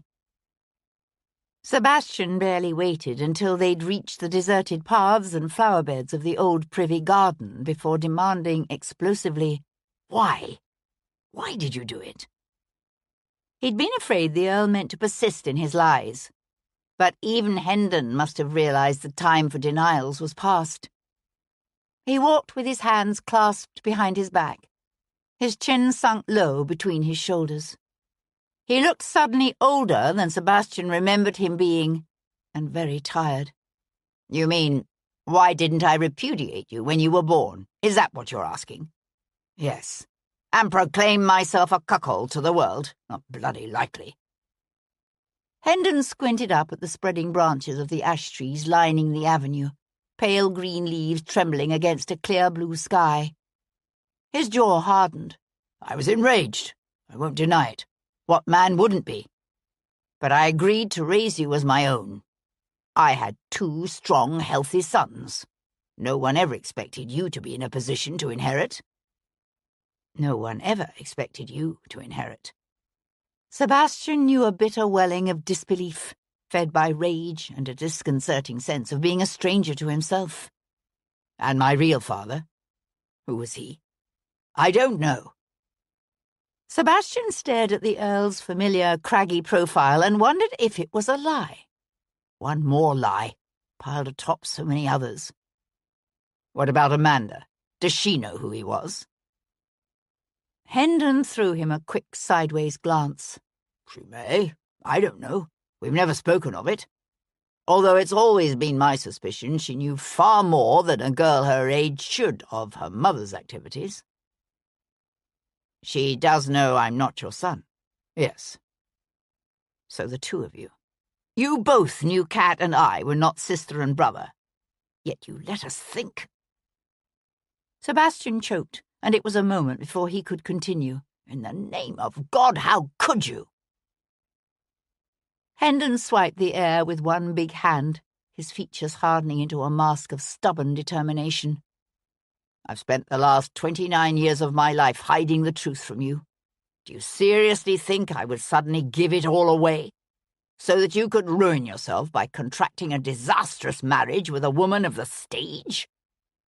Sebastian threw back his head, his harsh laugh startling a nearby pigeon that rose up with a cry of alarm, wings beating the air in a frantic whirl. My God, that's rich. Kat is your daughter, while I'm just the illegitimate son of God only knows who. One would think you'd actually encourage the match. Then my sons really would be your grandsons. Only through Kat, rather than me. A muscle jumped along Hendon's clenched jaw. You are my son in the eyes of the world and before the law. I named you that nearly 30 years ago. Pater est quem nuptiae demonstrant. Nothing has changed. That's where you're wrong, said Sebastian, the shells of the walk crunching beneath his boots as he drew up abruptly. Everything has changed. Everything. And he turned and walked off into the trees. Sebastian sat in one of the high-backed pews that crowded the round nave of the temple, his eyes half closed as he studied the mail-clad effigy of a medieval knight on the pavement before him. Once, when he was 21, and Kat but 16, they had come here, to the ancient church of the Knights Templar, and pledged their love to each other forever. He heard the whisper of the door quietly opening and closing, heard her footsteps cross the pavement toward him, breathed in the sweet scent of her, as Kat slipped into the seat beside him. He said, "How did you know where to find me?" A soft smile touched her lips. "I'll admit, this isn't the first place I looked." The urge to take her into his arms was so overwhelming he had to clench his fists around the back of the pew before him. He said, "You talked to Hendon." "He came to see me." She rested her own hand atop one of his. "I'm so sorry, Sebastian." He let his head fall back, his throat stretching tight as he looked up at the whitewashed plaster ceiling. "I'll not deny it's a bit of a shock, learning I'm not exactly who I've always thought I was, but—" "Sebastian, no." She shifted so that she could grip his right hand between both of hers. "You're still the same man you have always been, Sebastian St. Cyr, Viscount Devlin. And one day you'll be the Earl of Hendon." "I don't think so," he said evenly. Her lips parted as she drew in a quick breath. "What are you saying? You wouldn't—" "Oh, God, Sebastian, you wouldn't go away." "I've thought about it." "You couldn't do that to Hendon." He brought his gaze to her face. "Oh, really?" "He loves you." Sebastian made a deprecating gesture with his free hand. "No," she said. "You know it's true. I don't think he wanted to love you, but how many of us can will our affections?" When he simply continued to stare at her, she said, "You know it's true, Sebastian. Hendon could have told you the truth at any time these last 18 years. But he didn't, for your sake. He knew what it would do to you." "What it would do to me?" Sebastian repeated. "How about what his lies did to me? Did to us both? If he had told the truth 10 months ago, you would never have married Yates, and I would never have—" He broke off abruptly. Her brows drew together in a frown, and she shook her head, not understanding. "Never—" "What, Sebastian?" Freeing his hand from her grip, he brought it up to touch her face, his fingertips sliding across her wet cheek. He hadn't realized she was crying, the silent teardrops falling one after another down her face. He wanted to say, "Come away with me, Cat. I love you, and need you like I've never needed you before. Come away with me to a new land, a land where our pasts do not define us, where we can both be whoever we make ourselves. Except that 9 months ago she had made a promise to Russell Yates, a promise she would not go back on now, simply to grasp at her own happiness, while he had obligations of his own, to Hero Jarvis, and to the child they may have conceived in those moments of terror and impending death beneath the ruined gardens of Somerset House. He felt it again, that gut-churning surge of despair and rage. "I will never forgive him. Never." "You must, Sebastian." She brought his hand to her mouth, pressed a kiss against his palm. "Not just for his sake, but for your own." He drew her to him, her tears wetting his neck, his fingers tangling in the dark, familiar fall of her hair. "I can't," he whispered. "I can't."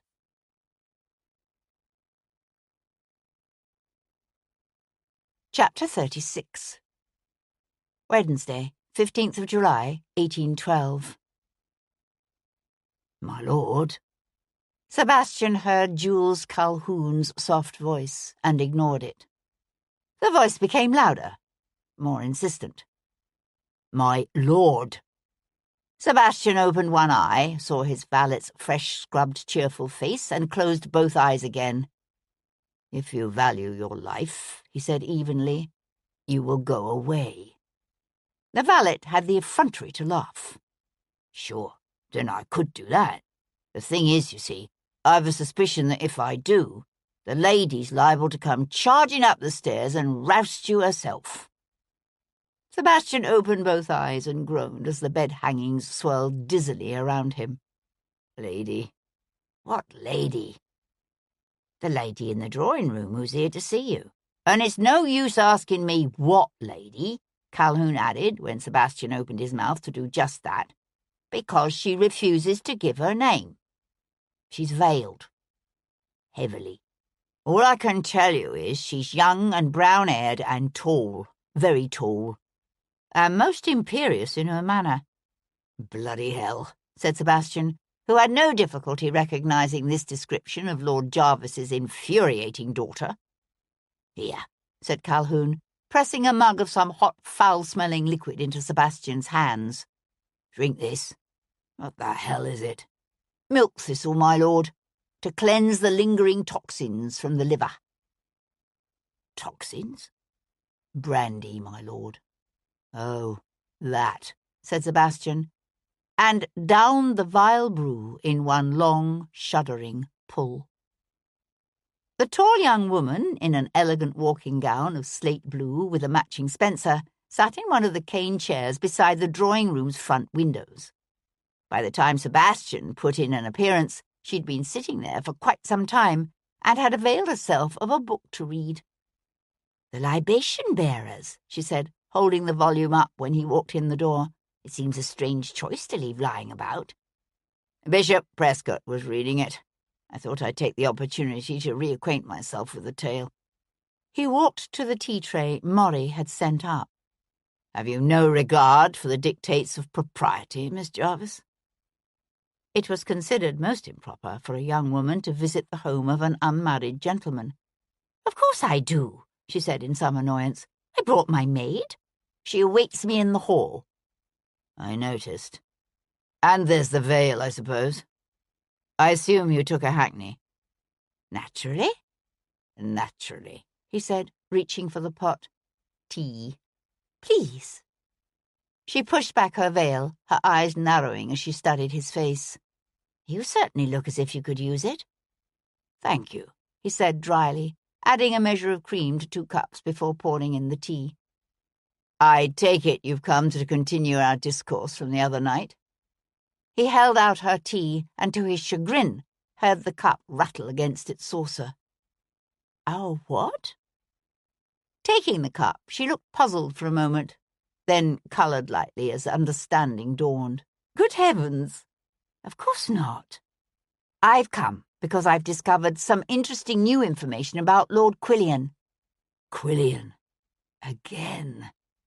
What has the poor man done to earn your undying enmity? Enmity has nothing to do with it. I have simply come to the conclusion, after viewing all of the available evidence, that he is the man most likely to have murdered Bishop Prescott. Quillian claims he was with the Prince Regent in the circular room at Carlton House the night of the murder. He could be lying, of course, but I doubt it. Such a lie would be too easily disproved. He was there, she said, taking a dainty sip of her tea, but he didn't arrive until shortly after 10. Sebastian reached for his own cup. You're certain? Yes. My father was also with the prince that night, and my father is very observant. When Sebastian said nothing, her eyes narrowed. Good heavens! Surely you don't suspect my father of killing Prescott?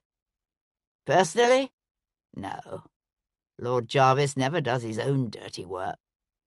He also favours the subtle over the flamboyant.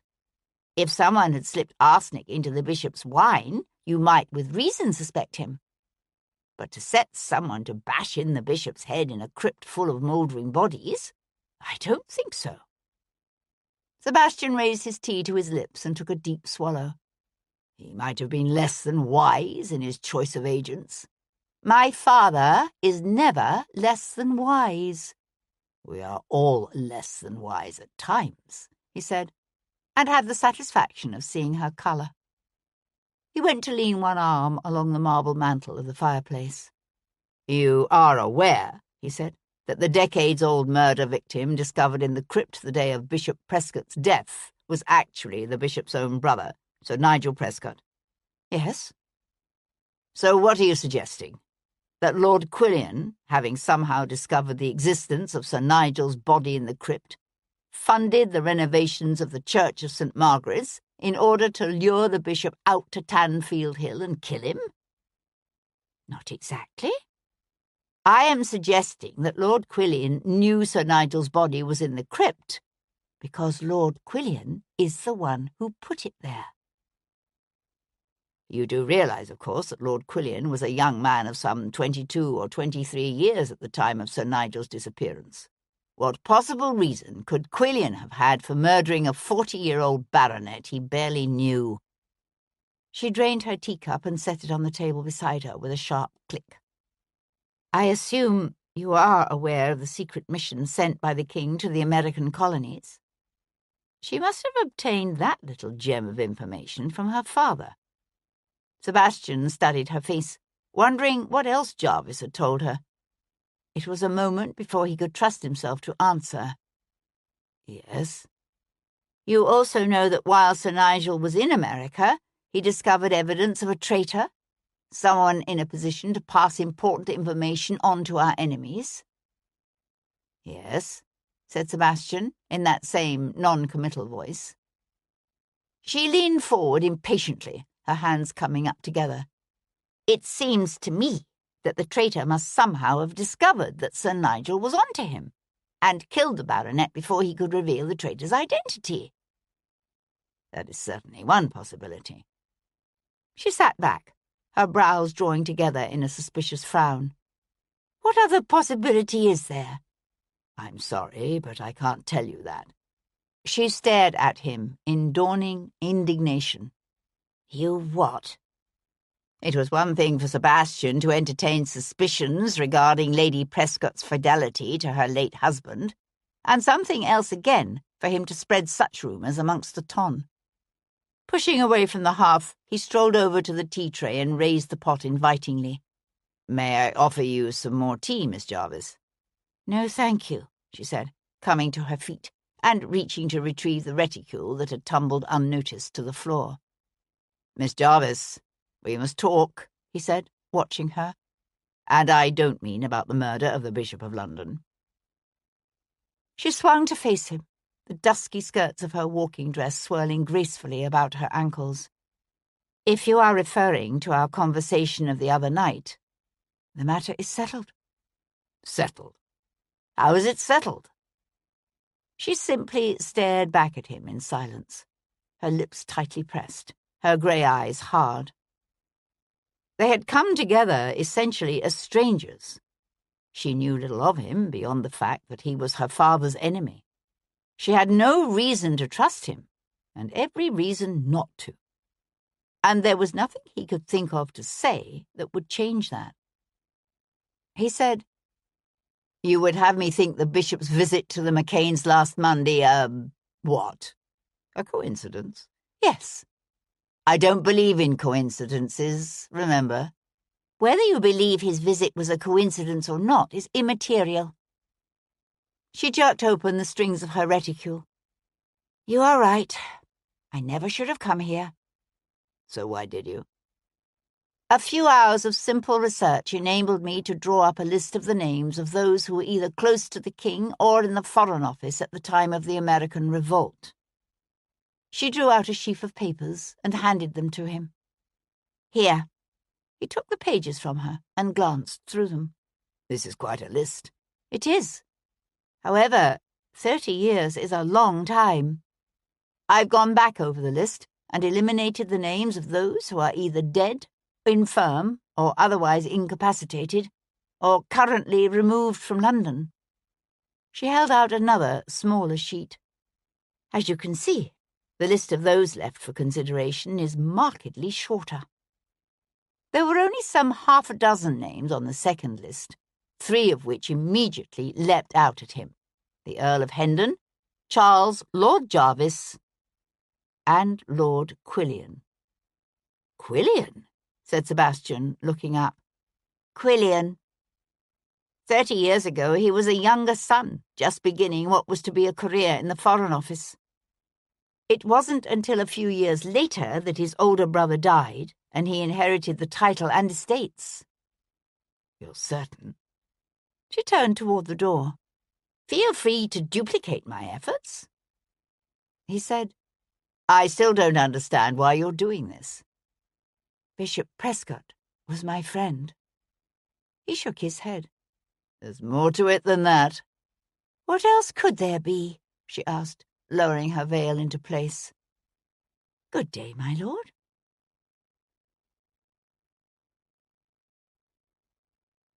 Chapter 37.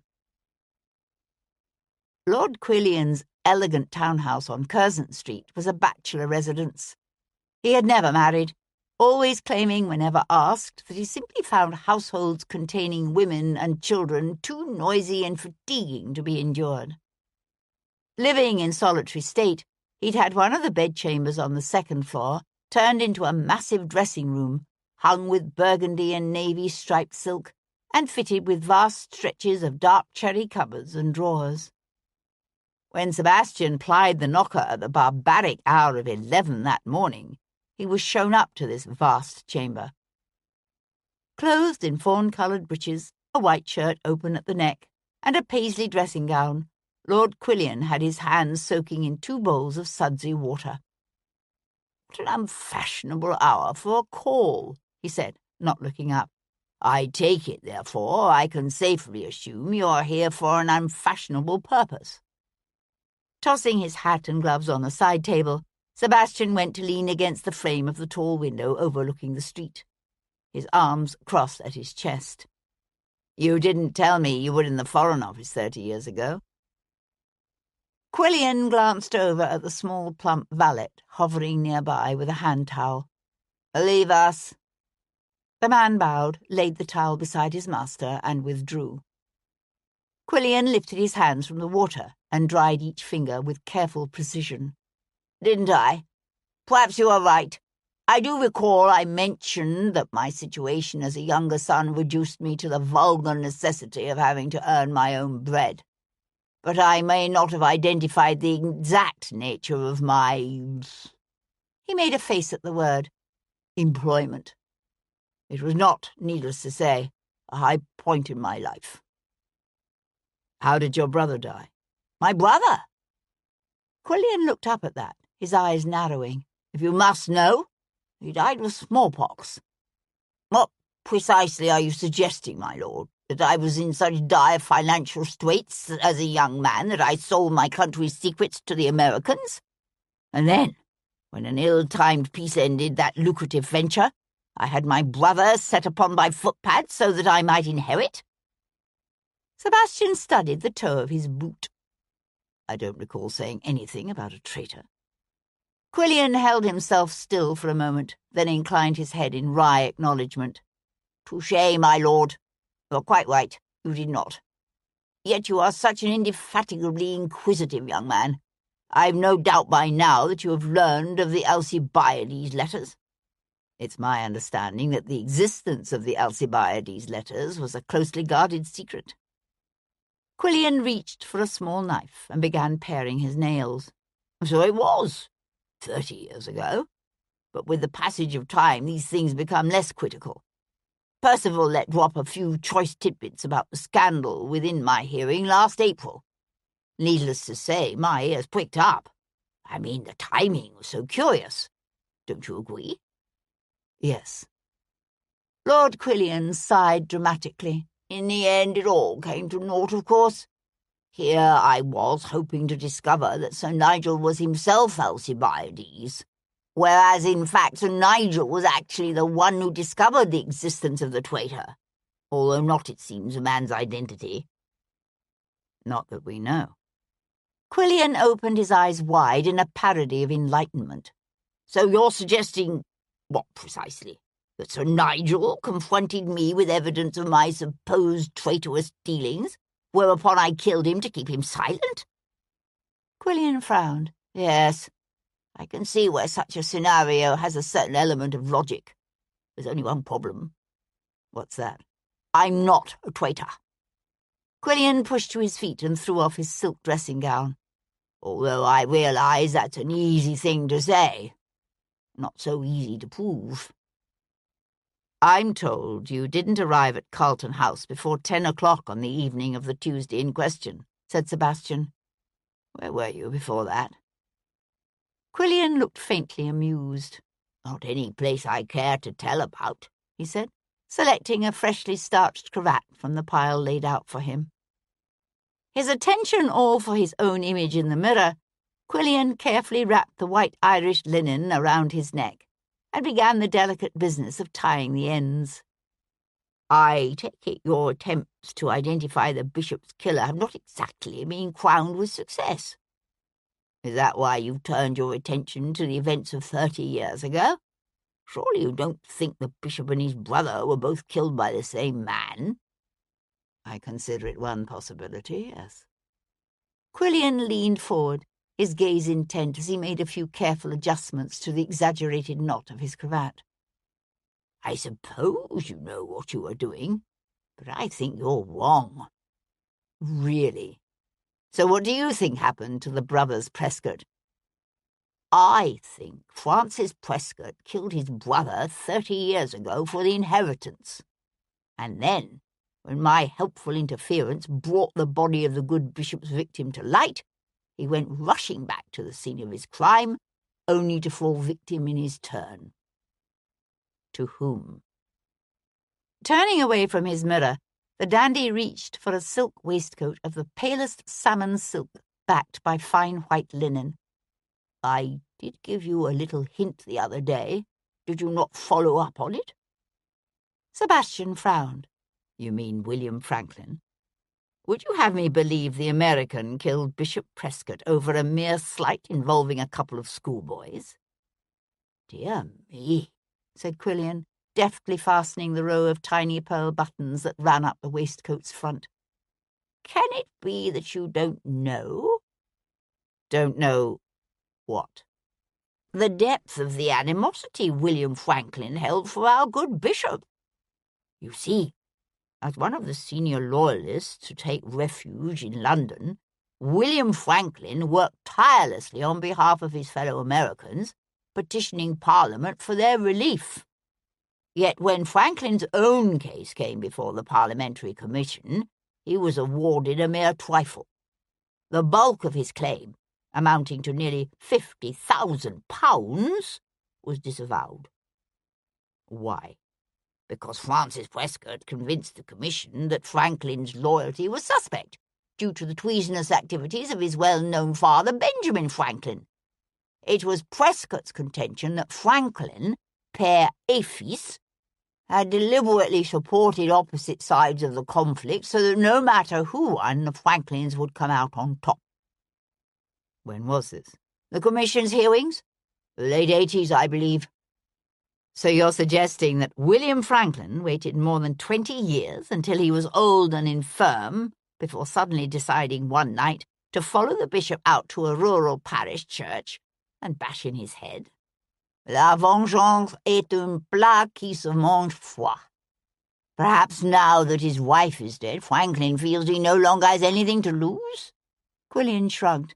But you are the expert on murder, so I suppose I must bow to your superior knowledge of the subject. Vengeance is a dish best enjoyed cold. Sebastian watched the Baron slip an intricately engraved gold watch into the pocket of his waistcoat. "I'm curious about one thing," said Sebastian. "How do you come to know so much about Prescott's dealings with William Franklin?" Quillian added a fob to the end of his watch chain. "What's the saying? Keep your friends close and your enemies closer. Francis Prescott made himself my enemy. Therefore, I made it my business to know all the dirty little secrets our good bishop didn't want anyone else to know." Reaching out, he gave the bell a soft tug. An instant later, the Baron's valet appeared in the doorway. "Are we ready to put on our coat, my lord?" said the little man with a bow. "Shall I ask James to assist?" Sebastian pushed away from the windowsill.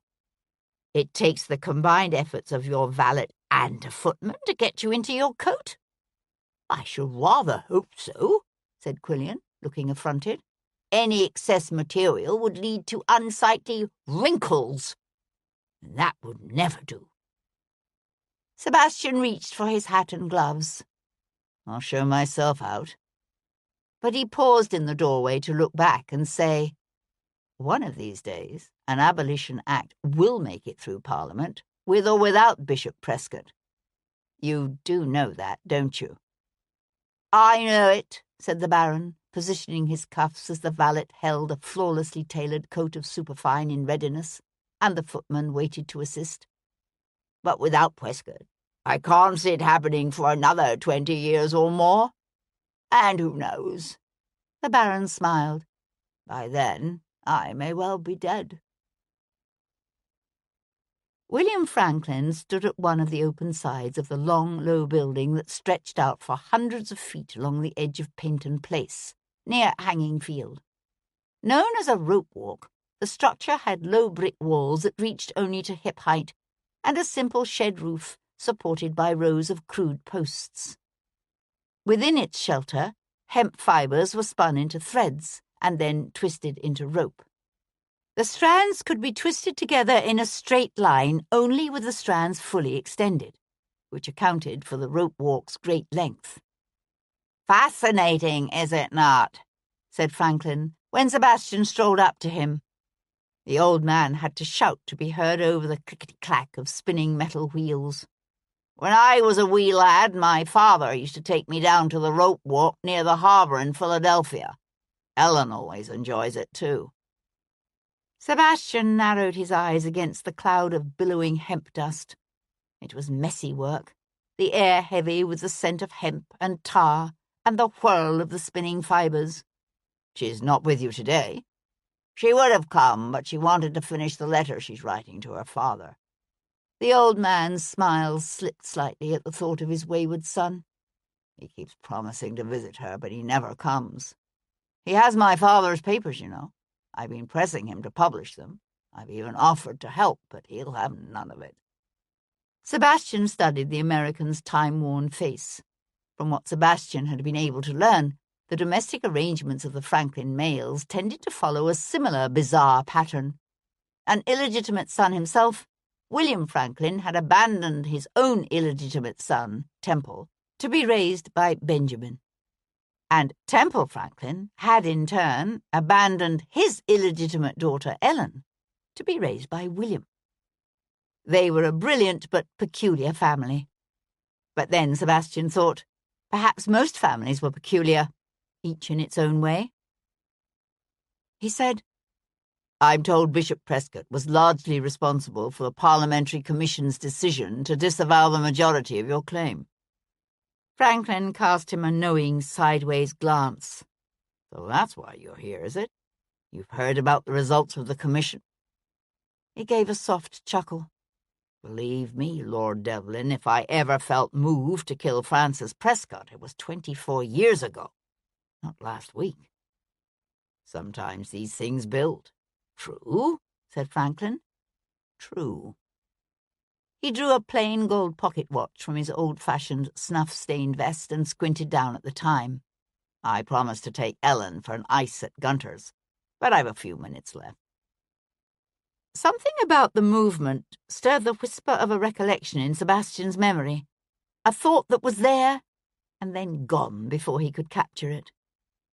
He lifted his gaze to the rope walk, where a man with a grooved wooden wedge known as a top drew the strands ahead of the twist, keeping it tight.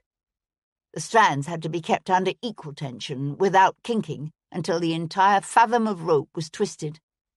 The standard length of naval rope was 1,000 feet. The length required to hang a man for, say, murder, was considerably shorter. Sebastian's hands tightened around the top of the brick wall before them as he watched the strands of rope weave in together. Good God, he said, why didn't I think of that before? Franklin shook his head, not understanding. Think of what?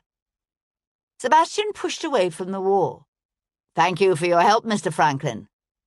Any time, Franklin called after him. And good luck to you, Lord Devlin.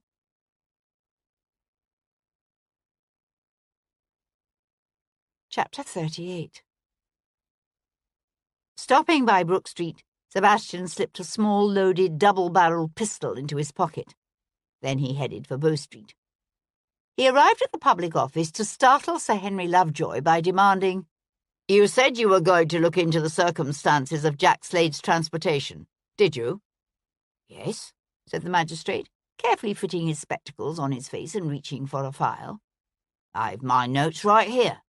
But I was under the impression you discounted the involvement of Mr. Slade. I've changed my mind. Tell me everything you know. Jack Slade was trimming fat from a leg of lamb when Sebastian entered the butcher shop on Monkwell Street.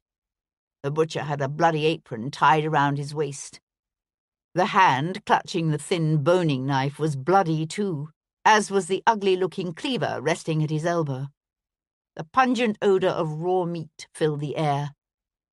Sebastian said, You didn't tell me it was Francis Prescott's plea for mercy that saved you from the hangman's noose. Slade glanced up, a smear of blood darkening one cheek, his lantern jaw set hard. What if it was?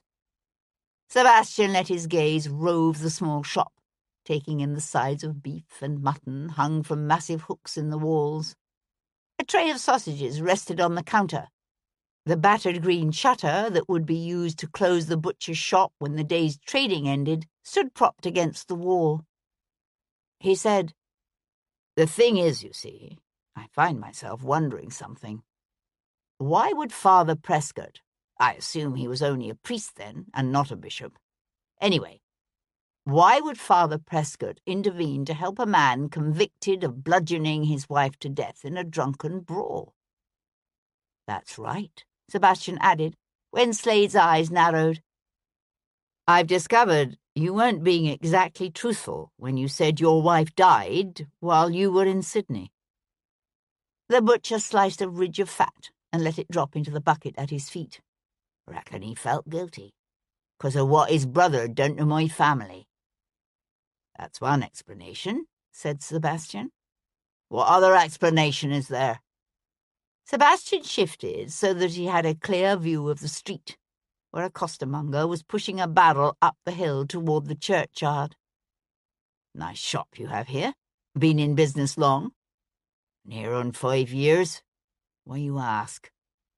"It's not often a man transported to Botany Bay returns home with the wherewithal to set himself up in business." Slade's head came up, the handle of his knife clattering against the surface of the butcher's block. "What you suggesting?" "That you were blackmailing Francis Prescott. That you blackmailed him decades ago to get him to use his influence to keep you from being hanged. And then, when you came back from Botany Bay, you pressed him again to give you the money you needed to set up this shop." Slade stared at him, forehead furrowed, nostrils flaring with each breath. Sebastian said, "I suspect he was also periodically slipping you a little sum, was he? Is that why you were arguing with him on the footpath in front of London House on Monday? Because you thought the promise of an archbishopric in his future should increase the price of your continued silence, and he was unwilling to meet your demands?" Slade swiped the back of his hard forearm across his sun-darkened forehead, leaving another bloody streak. "Bishop was me friend, see? People know secrets about their friends. People help their friends when they can. Ain't nothing wrong with that." "And what secret did you know about the Bishop of London?" Sebastian broke off, his preternatural hearing catching the whisper of shifting cloth, the subtle exhalation of a man's breath. Sebastian threw himself sideways just as the giant thigh bone of an ox, still glistening with fat and gristle, whooshed through space where his head had been. "Morning, Captain Viscount," said Obadiah, his lips pulling back in a grin, his big body filling the air with the scent of hot, stale sweat as he swung the ox-bone again. Snatching up the tray of sausages, Sebastian slammed the wooden board into the man's face hard enough to send him staggering back against the wall, his face dripping torn sausage casings and ground fat down the front of his leather waistcoat and breeches. With a roar, he pushed away from the wall, head bent like a charging bull. Sebastian yanked the small flintlock pistol from his pocket and discharged both barrels into the man's face, obliterating it in a spray of blood and bone. The small shop filled with thick blue smoke and the acrid stench of burned powder. Jack Slade screamed, "Obadiah!" Snatching up the cleaver from the butcher block, he clambered over the counter and threw himself at Sebastian, instinctively flinging up his right arm. Sebastian only partially deflected the blow, the sharp edge of the blade slicing deep. Then the butcher's massive body slammed into him, and the two men went down together. They careened into the tin pail, tipping it over in a clatter that sent a wash of blood and bits of gore spilling across the floor. Scrambling and sliding in the bloody sawdust, Sebastian managed to roll on top of the butcher. He closed his left fist around Slade's wrist and yanked the hand clutching the cleaver high over the butcher's head. But Sebastian's right arm hung at his side, wet with blood that dripped off his fingertips to mingle with the spilled muck on the floor. He was aware of his vision darkening around the edges. The strength in his grip ebbed.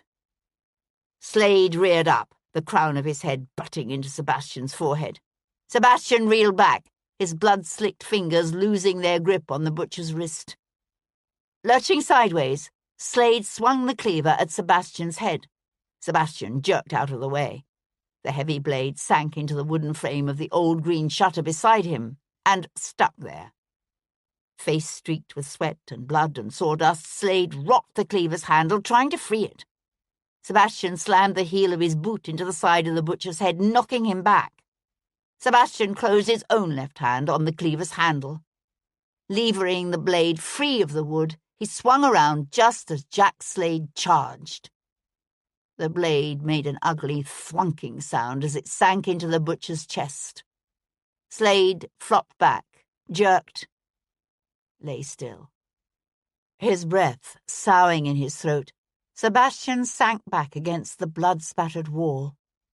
He sat for a moment, his heart beating hard against his rib cage, the blood from his sliced arm pooling on the floorboards beside him. Then he yanked the cravat from around his neck and bound it tightly around his arm. "You're lucky," said Gibson, setting a neat row of stitches along the nasty slash in Sebastian's forearm. "A fraction deeper and he'd have severed an artery. A trifle to the right, and you might have lost the use of your hand." Sebastian had stripped down to his torn, blood-soaked shirt and breeches, and was sitting perched on one end of the long, narrow table in the front room of Gibson's surgery. He took a deep pull from the open bottle of brandy he gripped in one white-knuckled fist, and kept his jaw set. "Hurts, does it?" said Gibson, with what sounded suspiciously like malicious satisfaction. He tied off his thread and reached for a roll of bandages. "You think it's true, then? Slade was blackmailing the bishop?" "I don't think there's much doubt about it. The question is, what secret was the bishop paying Slade to keep? That Francis Prescott killed his brother in the crypt of St. Margaret's 30 years ago?" Gibson suggested, wrapping the bandage around his handiwork. "I don't think so. I keep going back to the way Slade laughed when he heard Sir Nigel had been found down in that crypt." "If you hadn't killed him, you could have asked him." "If I hadn't killed him, he would have killed me." "There is that." Sebastian took another deep swallow of brandy. Miss Jarvis knew Prescott was being blackmailed. She just didn't know by whom. But that doesn't mean she doesn't know why. Gibson tied off the bandage and handed Sebastian the torn, bloody remnant of his coat. "If you're planning on going to see her, you might consider stopping by Brook Street first for a new rig." Sebastian grunted and eased his arm into what was left of his sleeve. "And whatever you do, don't drive those chestnuts of yours," said the surgeon, fashioning him a sling, "or the greys. Either stick to hackneys, or let Tom or Giles drive you. You need to give that arm a rest. Overdo things, and you could end up losing the use of that hand after all. In case you've forgotten, Tom is nursing an injury of his own. I had a look at Tom's shoulder this afternoon. The young heal quickly. If you ask me, this forced inactivity is doing him more harm than good. Besides, it's not like he'll be in any danger. Obadiah's dead. And if it wasn't Obadiah who shot at us the other night..." Gibson picked up the bowl of bloody water and pile of soiled linen. "Somehow I can't imagine William Franklin lurking in some Brook Street area steps waiting to take a shot at you. It was Obadiah." Sebastian held his own counsel, but he wasn't convinced.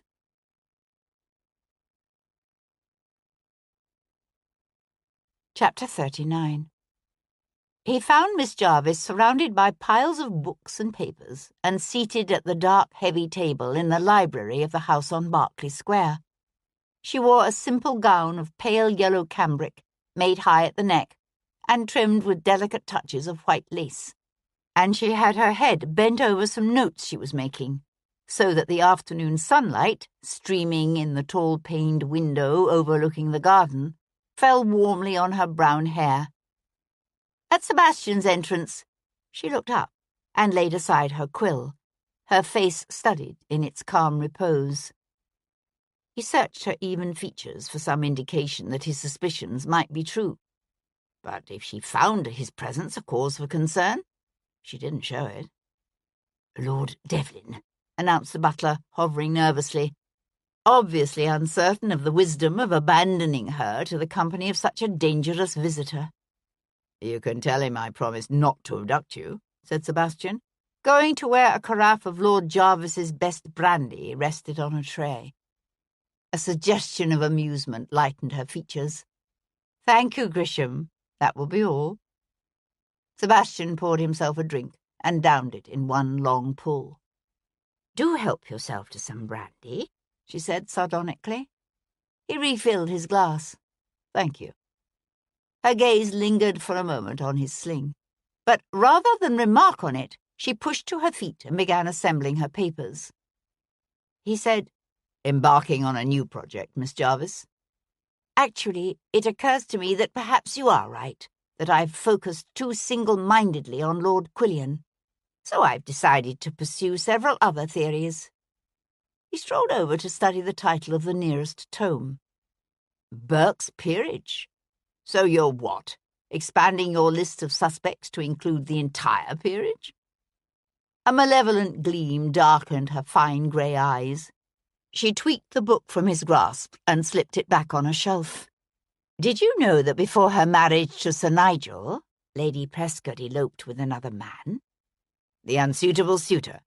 My dear Miss Jarvis, have you by chance discovered his identity?"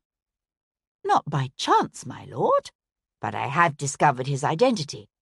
Lieutenant Mark Hatfield, third son of Lord Bixby."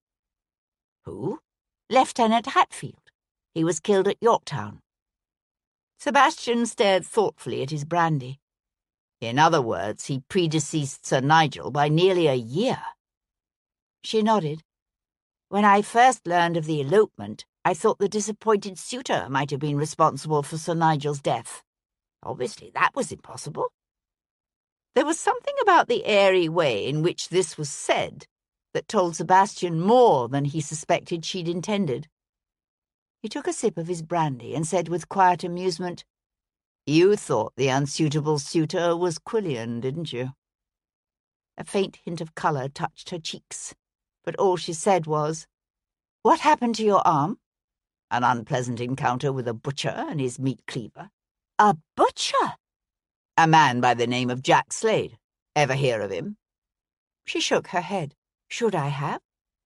"Last Wednesday you told me you thought someone was blackmailing Bishop Prescott. As it happens, you were correct. Only it wasn't Quillian. It was Jack Slade." "The butcher?" "The butcher." "You can't be serious." "But I am. You see, this particular butcher grew up on the Grange and nursed a powerful grudge against the brothers Prescott. At some point before he got himself transported to Botany Bay for murdering his wife, Mr. Jack Slade came into possession of a powerful secret." He was aware of her watching him intently. She said, "And do you know the nature of this secret?" "No." He drained his glass and set it aside. "But you do, don't you?" "I beg your pardon?" He walked up to her, close enough that he could smell the faint fragrance of lavender that dusted her shoulders and see the telltale nervous dilation of her pupils. "When you met with the bishop last Tuesday afternoon, what precisely did he say that led you to believe that he was being blackmailed?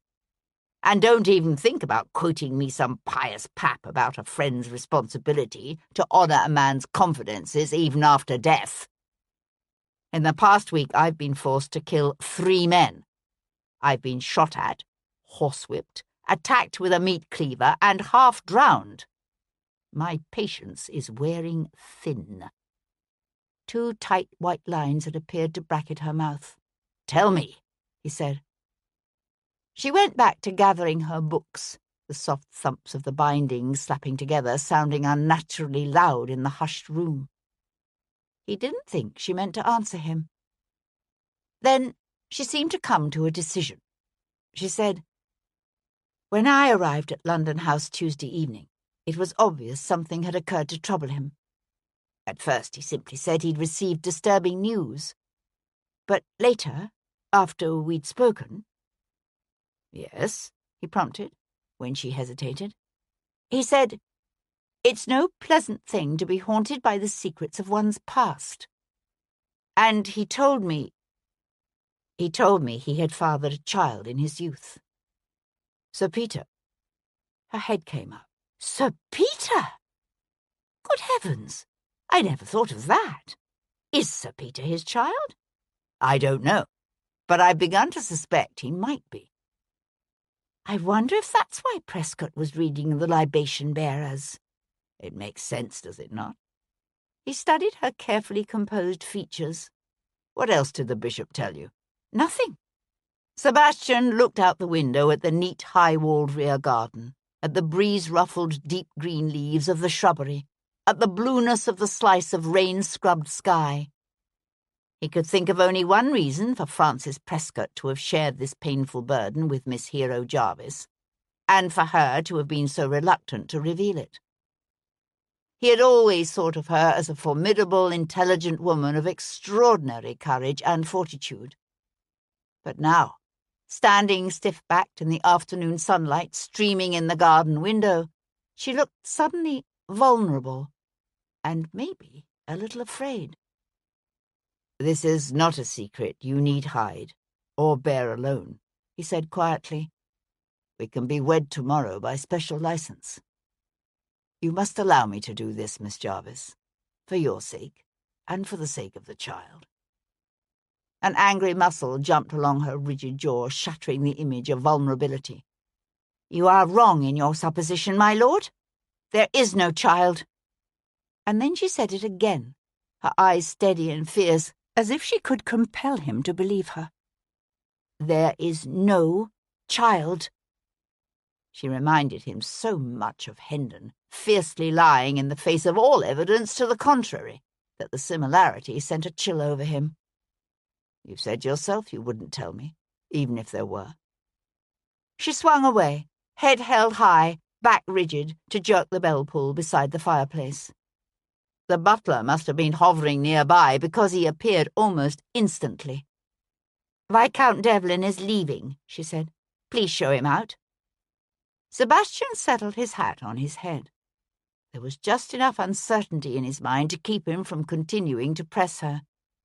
But he said, his voice low, "I'm not going to let this go." "Call again, and you will find me not at home," she said, and swept from the room. Sebastian sat on the tumble-down stone wall of the ruined gardens that had once belonged to the original Somerset house, his gaze on the sun-shimmered waters of the river before him. The air was heavy with the hum of insects and the fecund odour of a long-abandoned garden. 200 years ago, a mighty Renaissance lord had seized this gently sited strip of land and built here a grand palace with graceful parterred gardens and vine-draped terraces. But the old Somerset house was long gone. All that remained now was this deserted, overgrown tangle of broken stones and half-dead roses, and a set of hidden, cracked steps leading down to forgotten cellars, prone to flood when the tide rushed in. He pushed the memories of that day from his mind, his eyes narrowing as he watched a wherryman row his fare toward the opposite shore, oars throwing up a spray of water to sparkle in the sun. He had an uneasy sense that time was running out, although he knew that could simply be a product of his own personal frustration and anger, and what Cat had once called his characteristic inability to admit defeat. He kept coming back to something Sir Peter had said in the Jerusalem gate on the morning after Francis Prescott's death, something Sebastian had missed until now. "Says something, don't it?" Sir Peter had said, "when a man needs to make an appointment to see his own bloody uncle."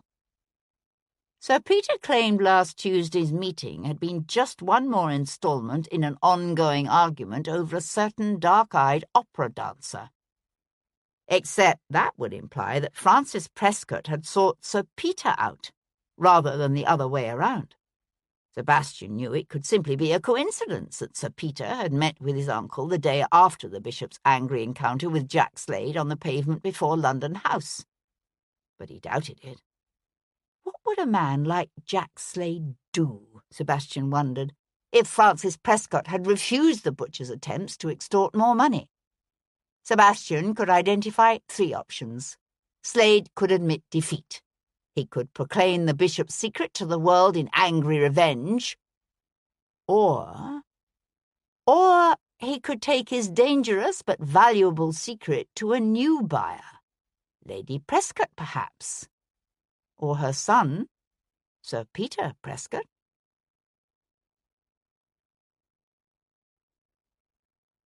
Chapter 40. Midway through the afternoon, after her mother had retired to her dressing room for a few hours' rest, Hero ordered her carriage and drove up the river to Chelsea. Drawing up in the shade of a spreading chestnut at the end of Cheyne Walk, she sat for a time, her gaze on the neat brick house at number 11. She watched Mrs. McCain venture out to feed the ducks at the river's edge. She watched Dr. McCain come strolling home, his chest puffed out with self-importance, his feet splaying slightly as he walked. They were a kind and worthy couple, and she had no doubt they would someday make a needy child fine parents. But not her child. She could not give these people her child to raise. Sitting forward, she rapped on the carriage roof and called out sharply, "Drive on." In deference to Gibson's dire warnings to rest his injured arm, Sebastian allowed himself to be driven out to Tanfield Hill by his tiger.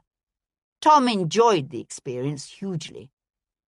Although by the time they reached the village late that afternoon, Sebastian could see a faint shadow in the boy's eyes.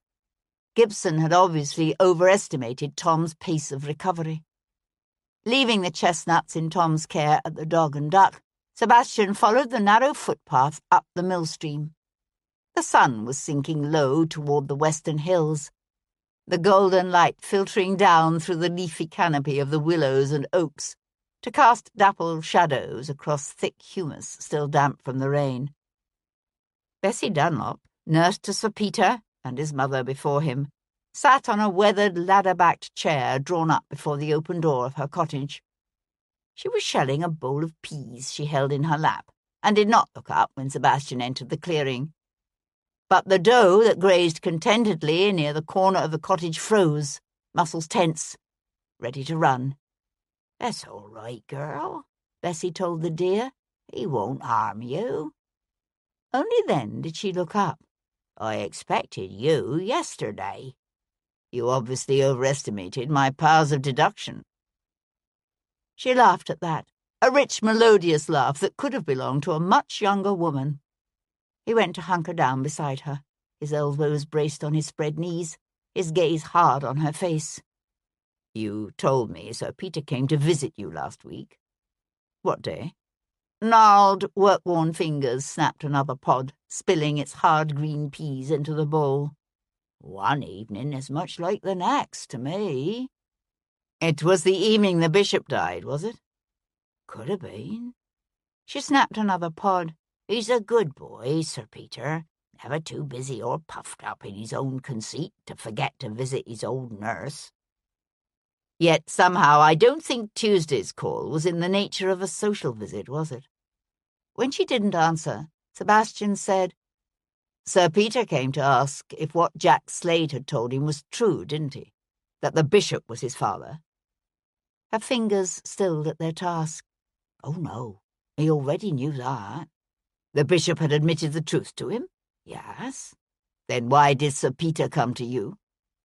"He came to ask if Francis Prescott had killed Sir Nigel." Sebastian looked across the clearing to where the mill stream flowed lazily past, the trailing leaves of the willows nearly touching its waters.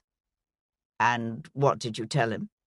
"I told him Francis Prescott could never kill any man, even one as vile as his own brother." Sebastian pushed to his feet. "And was that the truth?" She tipped her head to one side, her gaze searching his face. "You have a great regard for the truth, do you not, Lord Devlin? Truth and justice. You have made them your calling. More than that, you have made them your touchstones, perhaps even your gods. But some truths should never be known, and sometimes what men in their righteous ignorance call justice is no justice at all, only one more wrong that can never be made right." With an ease and grace that belied her years, she rose from her chair, a bowl of peas balanced on her hip. Turning, she walked into the cottage and slammed the door. He stood for a moment, listening to the warm breeze sigh through the willows, watching a duck paddle across the placid warm waters, lit now by the golden light of the westering sun. But the dough had gone, and the peace of the place was broken. He knew he had broken it. Rather than return to the Dog and Duck, Sebastian walked up the village high street, then cut through the wind-ruffled grass scattered with forget-me-nots and tumbled grey tombstones until he reached the northern side of the old Norman nave. Someone, probably Squire Pyle, had nailed some of the broken boards from the demolished charnel house over the entrance to the crypt. But Sebastian could still smell its rank odour wafting up from below like a cold exhalation of death. He took a step back, his gaze drifting to the line of willows that marked the millstream. From here, he could see two boys in straw hats and bare feet fishing off the arched stone bridge, their lines catching the slanting rays of the setting sun, their joyous laughter carrying to him on the warm breeze. If Sir Peter had visited his old nurse the evening of Tuesday last, he would have passed the church on his way back to London. The old nurse's words kept echoing in Sebastian's head. Perhaps she was right. Perhaps some truths were better left unknown. 30 years ago, a cruel and vicious man had met a secret death in the depths of this crypt. Perhaps it would have been better if the events of that dark, terrible night had never become known. But the Reverend Earnshaw's innocent destruction of the old charnel house had shed the light of the present on the past. And now Earnshaw and 4 other men were dead. He watched a slim blonde woman in a shako-style hat and a riding habit with brass buttons guide a fine blood bay up the high street. At the gate to the churchyard, she drew up, the black train of her riding habit trailing over the horse's dark red flanks, the bay throwing its head with a jingle of its bridle as she slid gracefully from her saddle. She paused for a moment, head lifting as she scanned the churchyard. He strolled through the high grass to meet her. "Lady Prescott," he said, taking her horse's reins. "Lord Devlin?" They turned to walk together, the mare ambling along behind. She said, "Bessie told me I would find you here." When he made no comment, she turned to look at him, her gentle blue eyes lit with amusement. "I don't know if she sees things the rest of us don't see, or if she is simply an excellent observer of people. But she can be uncomfortable at times to live around." He said, "Why are you here, Lady Prescott?" She looked up at the age-blackened stone belfry before them, the light falling full on her face to reveal the smooth skin of her cheeks, and a faint scar he now noticed that cut across the lid of her left eye. 30 years is a long time to live with a secret. He waited, and after a moment she said, "Sir Nigel returned from America with a packet of papers, treasonous letters, written by someone who styled himself Alcibiades." "Yes, I know." "Do you know who wrote them?" He shook his head. She pursed her lips and blew out a long breath. "It was my father, the Marquis of Ripon. He claimed he did it in an outpouring of devotion to Republican principles. He was quite the student of the Enlightenment, you know, forever reading the likes of Voltaire and Rousseau." "But you didn't believe him?" She huffed a soft laugh, devoid of all amusement. "The only thing my father was really devoted to was the gaming table. I have heard he was badly dibbed." "They all were. Sandwich, Dashwood, Fox. But they didn't all seek to come about by betraying their country." "Did you know what he was doing?" "Not until I saw the letters." "Sir Nigel showed them to you?" "Yes. He'd recognized Father's handwriting immediately." She stared off down the hill to where one of the boys on the bridge was hauling in his line. "In one of the letters, my father revealed some vital information on the army's plans at Yorktown." She paused. "Someone very dear to me was killed at Yorktown." Sebastian said, "Why didn't Sir Nigel take the letters to the king?" "And expose his own wife's father as a traitor?" A tight smile touched her lips. "What do you suppose would have happened then to my husband's ambitions of being named Foreign Secretary?" Her hand crept up to her face, her fingertips touching the scar above her eye in an unconscious movement before drifting away. He had a vicious temper, Sir Nigel. He was furious with father, and furious with me. He knew he couldn't expose my father without harming his own interests. But he thought the threat of exposure would be enough to force my father to retire from London. It wasn't. Father knew my husband's ambitions made him vulnerable. When Nigel threatened him, my father laughed at him, said he'd retire to his estates if Nigel paid him £10,000. Wily old fox. Oh, yes. But my father miscalculated. He underestimated the power of Nigel's fury. A fly buzzed the bay's ears. The mare shook its head, flicking its mane. Lady Prescott reached out to pat the horse's neck. When was this? The day he died, the 25th of July. He came home from London that evening in a rage, swore he was going to reveal my father as a traitor and divorce me. I begged him not to do it, but he called for his horse and rode off.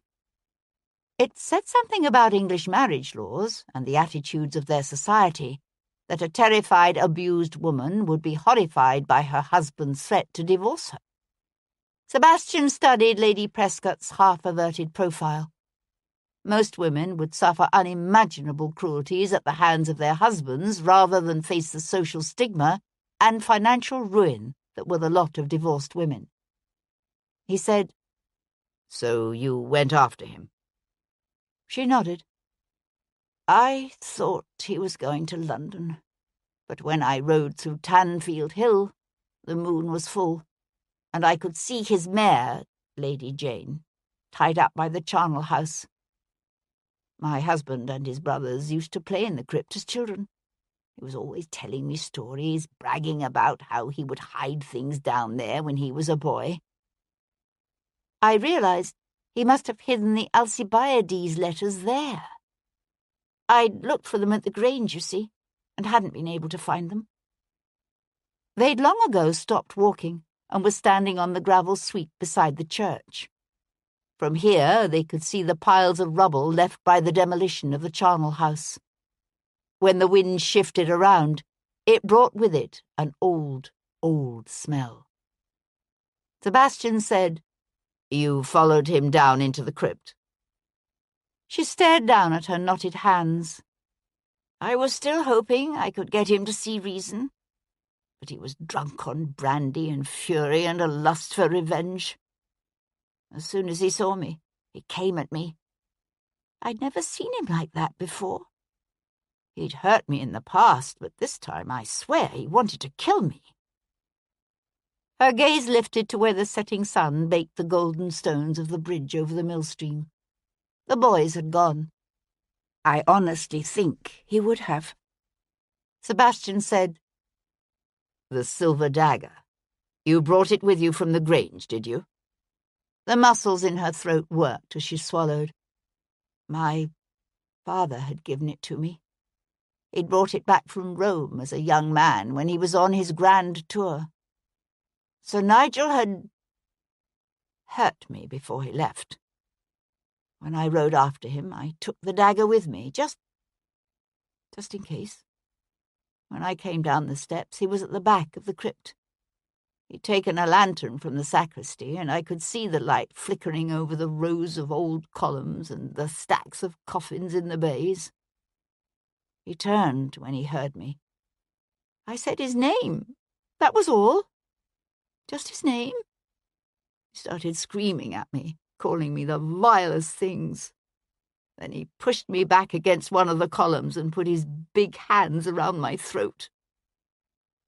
She paused for a moment, her gaze on her own hands twisted together before her. I could feel his fingers digging into my neck, pressing ever so hard. I couldn't breathe.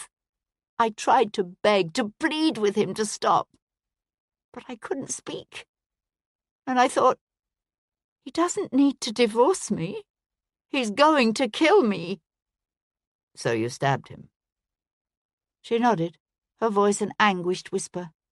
Only he didn't let go. He just opened his mouth and roared and squeezed harder. So I stabbed him again, and again, and then he let me go. What did you do? I ran to the vicarage. I was covered in blood. Most of it was my husband's, but not all of it. Francis, Sir Nigel's brother, was the priest in residence at the time. He was a very different sort of man from his brother. While Sir Nigel was away, he and I had become close. She stared off down the hill again. Sebastian waited, and after a moment she continued, They still burn women who kill their husbands. Did you know? It's considered a form of treason. You killed him in self-defense. The ghost of a smile touched her lips. And what jury of men do you think would have believed that? I stabbed him in the back, in a crypt. Francis Prescott believed you. Francis knew his brother. Sebastian said, It was Francis Prescott's idea to seal off the crypt. She nodded. Been planning to do it anyway. Between the two of us, we managed to drag Nigel farther back into the shadows. Then Francis locked the gate to the crypt and took the mare and turned it loose on the heath. By dusk of the next day, both entrances to the crypt had been bricked up. She drew in a deep breath that lifted the bodice of her black riding habit. Sebastian looked at the gently fading fair hair that curled against her neck, the soft blue eyes that were so much like her son's, and knew she wasn't telling him everything. He said, Did Sir Nigel know you were carrying his brother's child? He watched her lips part, her jaw go slack. But she recovered quickly, her chin lifting. I don't know what you're talking about. Don't, said Sebastian. Please don't try to play me for a fool, Lady Prescott. She looked away, her eyes blinking rapidly. He said, Did Sir Nigel know? She shook her head, her voice a whisper. I didn't even know at the time. It was wrong of us. We knew that. But Francis, he was such a good gentleman. Everything his brother was not. And I was so very lonely. Sebastian watched a puff of white clouds near the horizon take on a golden hue, and thought about what kind of good, gentle priest comforted his brother's sad, lonely wife with the heat of his own body. A very human one, he supposed. It is forbidden for a man to marry his brother's widow. Besides, she paused and had to swallow before continuing. After what happened to Nigel, there was no question of our continuing to see each other. Francis married a young woman several years later, although as Peter's uncle, he was able to play an important role in the boy's life. Sebastian nodded. What was it the chaplain had said? Sir Peter was like a son to him. Aloud, he said, How did Jack Slade come to know the truth about Sir Peter? He saw the flare of fury and fear in her eyes. That beastly man! He kept following Francis, watching us. He heard us talking one day after Peter was born. It was right before he killed his wife. Francis went to visit him at Newgate, to pray with him. And Slade said, if Francis didn't petition the court to have his sentence commuted to transportation, he'd tell everyone my son was a bastard. He might not have been believed. The colouring in her cheeks darkened. There were already whispers in the village. Not about Francis and me, but about Peter. No one knew Sir Nigel had been in America, but they knew he'd been travelling until the middle of July. I'd given out that the child was due to be born in April, but, well, he didn't look like a 7-month child. Did you know the bishop gave Slade money after he came back from Botany Bay? The light filtering down through the canopy of oaks cast dappled shadows across the plains of her face. She said, I knew. He did it for Peter, but it troubled him. I think he told Slade he wasn't going to pay any more, and threatened Slade that if he tried to do anything about it, he'd have him prosecuted for blackmail. That's why Jack Slade killed him. I'm not so sure, said Sebastian. She lifted her blue eyes to his face, and he saw there a mother's deepening fear. Then who did? Rather than answer her, Sebastian said, "Did Francis Prescott know about your father's letters?" "I told him about them that night, but he never saw them." "So what happened to them?" "I don't know. I've always assumed Sir Nigel had them on him when he died." "You didn't look for them?" "No. I was in such a state. And with the crypt bricked up, what did it matter?" The mare raised its head, eyes blinking as it swung to nuzzle its mistress. Lady Prescott stroked the horse's velvet nose. "After Sir Nigel's death, I went to my father and told him I knew what he'd been doing, and that if he didn't leave London, I would take the Alcibiades letters to the king.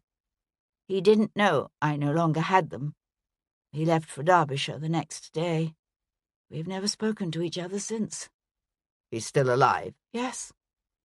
Along the millstream, a mist had begun to form. Sebastian could feel a new chill in the air, smell the tang of wood smoke on the breeze. Lady Prescott gathered her horse's reins and prepared to mount. "The funeral is the day after tomorrow," she said. "The church wanted Francis interred at St. Paul's, but Peter thought it only right that he be buried here, in the crypt. He and Sir Nigel both. And then it will be sealed again. Forever this time." Sebastian gave her a leg up, watched her settle the velvet train of her riding habit about her. "Why did you not tell me this?" he said. "I think you know why," she said, and set her heel to her horse's side. He watched her clatter away, her body bending low over the horse's withers as she wove beneath the oaks, the short veil of her shako-like hat fluttering in the breeze. Then he turned toward the dog and duck.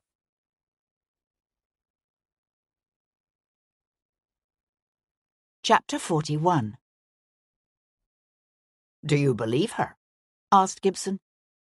Sebastian sat sprawled in one of the cracked old leather armchairs in Gibson's parlour. He had a brandy cradled in his one usable hand, and was watching Gibson stuff a haversack with notebooks, pencils, measuring tapes, and all manner of other paraphernalia. "I'm not certain," said Sebastian, taking a long drink of his brandy. "It fits with the wounds on Sir Nigel's body. 2 shallow stab wounds, badly placed, and a third that slid home." "True," said Sebastian, "but she could actually have crept up behind him in the crypt and stabbed him in the back. From all that we've heard, I'm not sure I'd blame her if she did." Gibson glanced over at him. "Are you going to tell the authorities?" Sebastian took another swallow of brandy. "No." He watched Gibson add candles to his rucksack and said, "What the devil are you preparing for?" Gibson reached for a tinderbox. "Sir Henry tells me they'll be sealing up the crypt of St. Margaret's again after the funeral. I mentioned I'd be interested in taking a wee look around, and he said he'd square it with the proper authorities. I'll be heading out there first thing in the morning. I hear some of those bodies date back to before the conquest, and I'll not be having much time to study them all." "To study them for what?" "Comparative purposes." Sebastian set his teeth against a new wave of pain rolling up from his arm and took another drink. Watching him, Gibson said, "Hurting, is it? Aren't you glad you let Tom drive out to Tanfield Hill today? If you had any sense, you'd be in bed." Sebastian grunted and took another sip of brandy. Gibson said, "She didn't need to tell you anything. Why tell you a lie?" It was a moment before Sebastian realized Gibson was still talking about Lady Prescott. He said, "She may think she's protecting her son. She thinks Sir Peter killed the bishop? But why? Granted, he may have been a wee bit annoyed with the man for lying to him for the past 30 years, but you don't kill a man for just that. Actually, Sir Peter had the same reason to kill Francis Prescott as his mother had to kill Sir Nigel." Gibson cinched the top of his haversack and looked over at Sebastian with a frown. "He did? What reason?" "His grandfather's letters. But surely Sir Peter would have no reason to fear the bishop might betray him now, at this late date." "I don't know. From what we've heard, the bishop's passions ran pretty strong when it came to the American Revolution. And if they quarrelled? Sebastian drained his glass in one long pull and pushed to his feet. Who's to say what might have happened? That night, Sebastian dreamt of blood-stained winding sheets, of ancient splintered coffins and gleaming skulls. The voices of men long dead whispered to him, their hushed words mingling with the moan of the wind that thrashed the naked branches of the dark trees silhouetted against a starless sky. A row of coffins stood in a misty glen, his throat tight, his footsteps echoing in the stillness. Sebastian approached the open caskets. In the first lay Sebastian's tiger, Tom, his eyes closed, the sprinkling of freckles across his nose standing out stark against his pallid skin. With dawning horror, Sebastian realized the next casket held Paul Gibson, his hands folded over a rosary at his chest. Beyond him lay a woman, her face hidden by the lace frill of the coffin's satin lining. As Sebastian took a step toward her, he heard the crack of a rifle and awoke with a start, heart pounding, mouth dry. It was a long time before he slept again. Thursday, 16th of July, 1812. Early the next morning, Hero Jarvis climbed the stairs to the old nursery at the top of the house, where she and her brother David had passed so many happy hours of their childhood. The low, narrow beds were draped in holland covers. The hobby horses, tin soldiers, and drums, battered and coated in dust. She ran her fingertips across the well-worn surface of the old schoolroom table and found the place where she and David had once carved their names when their governess wasn't looking. She smiled at the memory, then the smile faded, leaving an ache of want. She went to stand beside the grimy, cobweb-draped window overlooking the square. As a little girl, she had whiled away many a rainy afternoon curled up here on the window seat, lost between the pages of a book.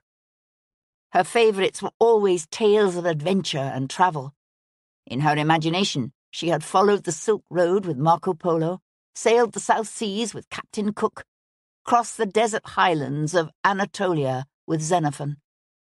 Someday, she used to tell herself, someday, when I am grown, I will hear the warm winds of Arabia whispering in the date palms, watch the rising sun glisten on the snow-covered slopes of the Hindu Kush. It had never happened. Lately, she'd been thinking that once the child was born, she would have to go away. She could not imagine giving up her child and then simply going on with her life as before, as if none of it had ever happened. And then it occurred to her, why not go away now? Why not bear the child in some distant land and keep it? She knew a pounding rush of excitement. She could return to England in a few years and simply present the child as an orphan she'd adopted in the course of her travels. Why not? That morning, Sebastian revolted his tiger by once again summoning a hackney carriage. "You don't like the way I handled the chestnuts on the way to Tanfield Hill?" said the boy, his street urchin's face pinched tight with suppressed emotion. "It's not that," said Sebastian. "It's—" He broke off, unwilling to vocalize the faint wisps of unease left by the previous night's dreams. He slipped his dagger into its sheath in his hessians and said simply, "I know how much yesterday's drive hurt my arm, and I know it must have pained you as well. I want you to rest another day. That's all." The boy's face cleared a little, but he still looked mulish. "My shoulder's fine." "It'll be even better after another day's rest. Now go find me a hackney." Sir Peter kept his opera dancer in Camden Town, in a small house just off Brompton Road. It was a respectable, if unfashionable, street of tidy houses, with shiny, freshly painted doors and window boxes, spilling pelargoniums and heartsease against carefully pointed red-brick walls. Sebastian's knock was answered by a flat-chested, sharp-chinned lass of perhaps 13, who wore a starched white cap and a startled expression. This was obviously a household that received few visitors. "Cool," she whispered, expelling her breath in wonder. "Amy?" called a woman's voice from inside the house. "Is that the—" "Oh." Sir Peter's opera dancer appeared behind her young maid, one tiny hand flying up to her lips in consternation when she saw Sebastian. She had thick dark ringlets and twinkling eyes, and a Devonshire cream complexion that must have made her the darling of the opera once.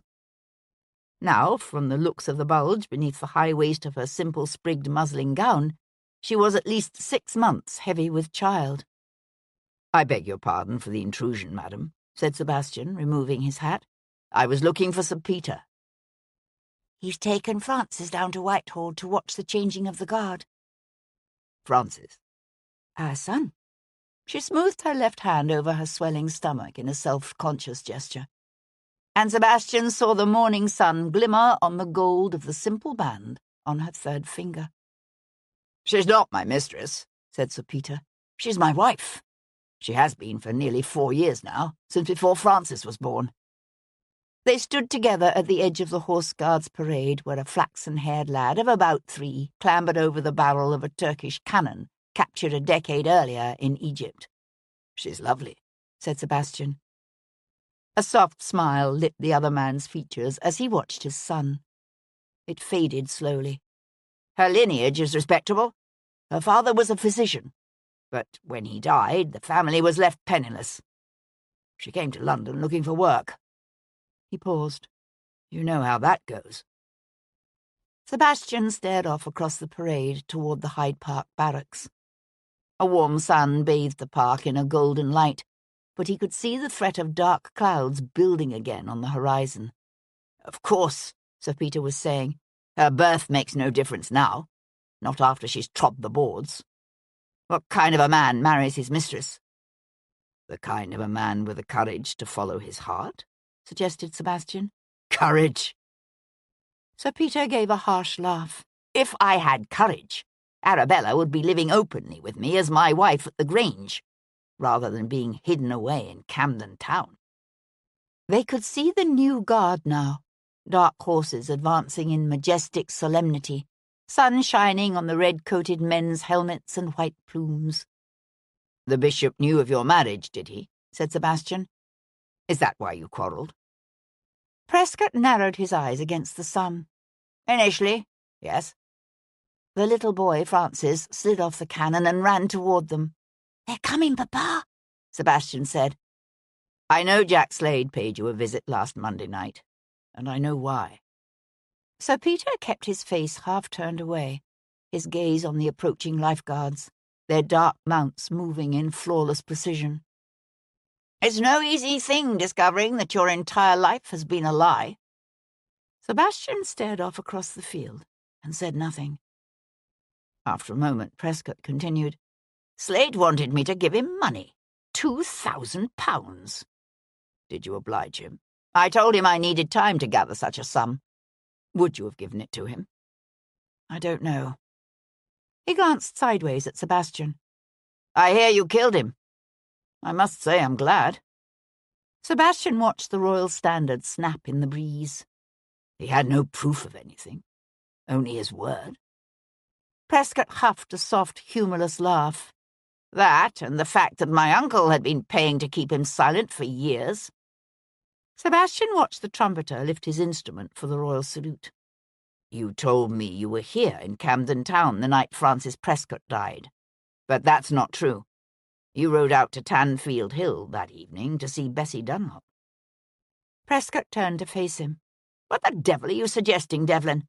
That I saw the bishop in St. Margaret's churchyard when I was riding through the village and decided to follow him down into the crypt and bash in his brains?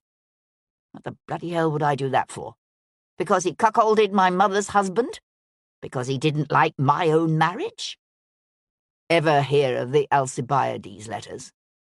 "No." Sebastian studied his old schoolmate's flushed, angry face, the soft blue eyes and dishevelled fair curls that fell across his brow. If it was an act, it was a good one. The notes of the salute drifted across the parade. "Toot toot," said Master Francis, marching in place, hand raised as he blew into an imaginary trumpet. Sebastian watched the sun glint on the boy's flaxen curls and finely featured face. "Your son looks amazingly like you," he said. "And your mother." For a moment, the shrill notes of the trumpet and the shouts of the small crowd faded. He was thinking of another man with fair curls and soft blue eyes, and the delicate bone structure of a scholar. Or a priest. As if from a long way off, he heard Sir Peter say, "The Ashleys always breed true." Sebastian swung to face him. "Ashley is your mother's family name?" Sir Peter's brow wrinkled in confusion. "Yes. Why?" "And Dr. Simon Ashley, the bishop's chaplain, is what? Your mother's brother?" "Yes." "Bloody hell," whispered Sebastian. "Why didn't Uncle Simon come with us to watch the changing of the guard?" demanded Master Francis, following the drift of their conversation in that disconcerting way of children. "He had someplace else he was supposed to be," said Sir Peter. Sebastian knew a sudden chill. "You saw him today?" "It was rather curious, actually. He said he'd heard tales of the Prescott brothers playing in the crypt of St. Margaret's as children, and he wanted to know if Uncle Francis ever told me the secret hiding place they'd had there." "Had he?" Sir Peter nodded. "There's supposed to be a small altar niche in the western wall of the crypt. One of the stones at the base of the niche is loose." "When was this?" "That we saw him. Shortly before Francis and I left the house. Perhaps half an hour ago." "Why?" Sebastian thought about Paul Gibson shoving notebooks and candles into a haversack last night in gleeful anticipation of a day to be spent inspecting and analysing the mouldering remains of centuries of his fellow men. An ambitious churchman, who had already killed twice in his attempt to secure the evidence of his father's treason, would not hesitate to kill a one-legged Irish surgeon with an abiding fascination with the human body. "Papa," said Master Francis, tugging at his father's coat-tails, "do you see?" The boy let out a whoop as Sebastian scooped him up and took off at a run across the parade grounds. "Quickly," he shouted over his shoulder to Sir Peter. "I need to borrow your horse." Prescott struggled to keep up with him. "But I don't understand." "I don't have time to go back to Brook Street, and I'll need you to take a note to Bow Street.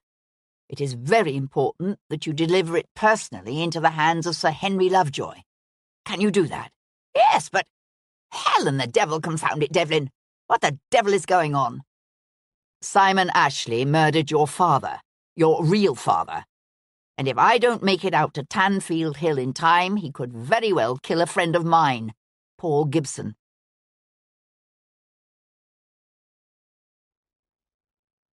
Chapter 42. Sebastian spurred Sir Peter's neat chestnut gelding hard, his left hand sweaty on the reins, his injured right arm hugged in tight to his body. A stiff wind scurried the growing banks of clouds overhead, hiding the sun and thrashing the limbs of the oaks and elms that shadowed the road to Tanfield Hill. By the time he reached Hounslow Heath, the pain in his sliced arm was a searing, white-hot agony that kept his breathing quick and shallow and dulled his thoughts. He pushed on. The first drops of rain began to fall as he clattered over the Millstream's bridge and spurred the gelding up the hill. Rain streaked the quiet tombstones with splashes of wet and pattered softly in the long grass of the churchyard. Reining in beneath the ancient bell tower, Sebastian slipped from the saddle, one hand coming up to cup the gelding's nose when it would have whickered softly. The churchyard was deserted. If either Gibson or Simon Ashley were here, they had stabled their horses at the Dog and Duck before descending into the crypt. Cradling his aching arm close to his body, Sebastian worked his way around the church.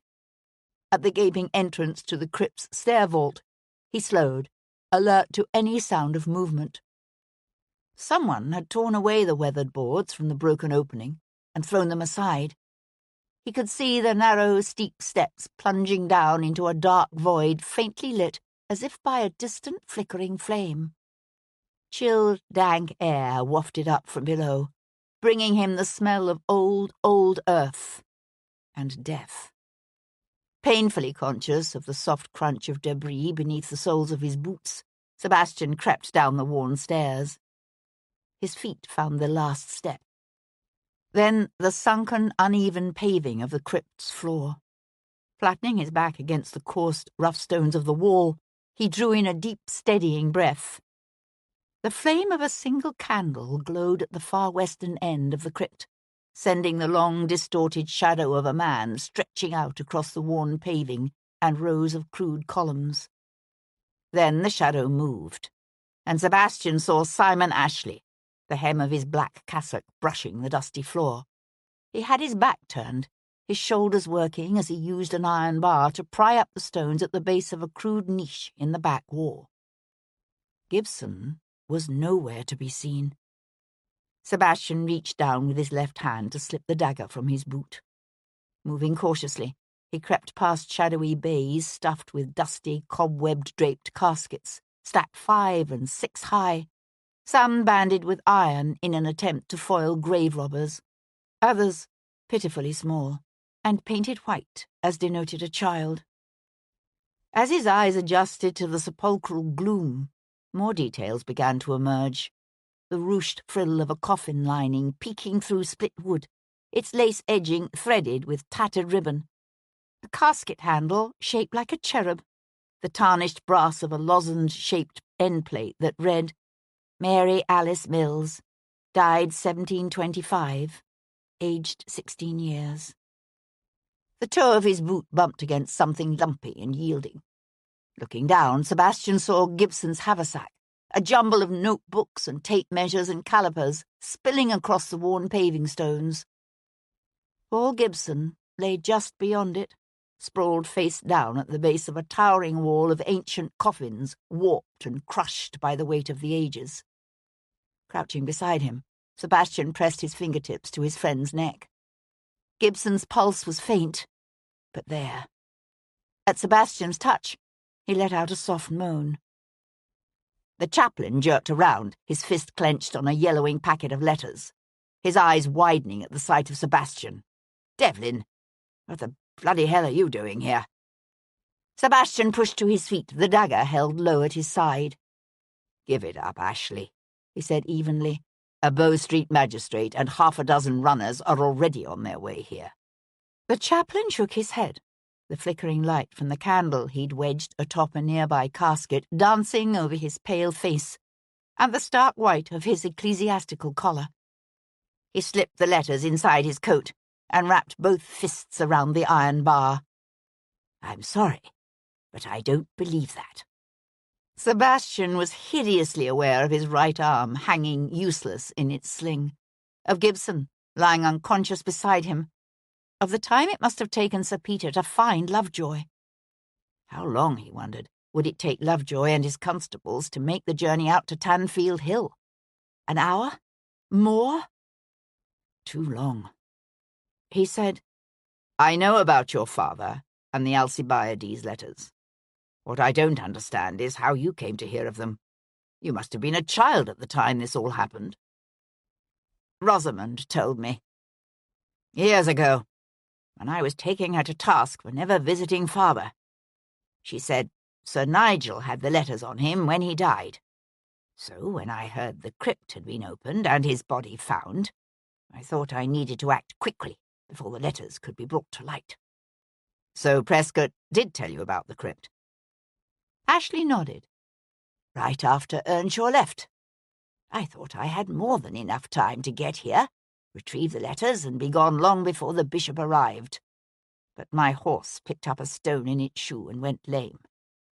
By the time I came down the steps, he was already crouched over his brother's body. He had some papers in his hands. I assumed they were the Alcibiades letters. I'd picked up an iron bar the workman had left at the top of the steps, and when he turned, I just hit him. I didn't want to kill him. I swear I didn't. But I had to get those letters. The chaplain's jaw sagged, and he swallowed. Only it wasn't the letters, just some old estate papers. But Francis Prescott was your friend. Your sister was once married to his brother. You don't think he would have kept quiet about your father's treason? For Lady Prescott's sake, if not yours. Ashley frowned.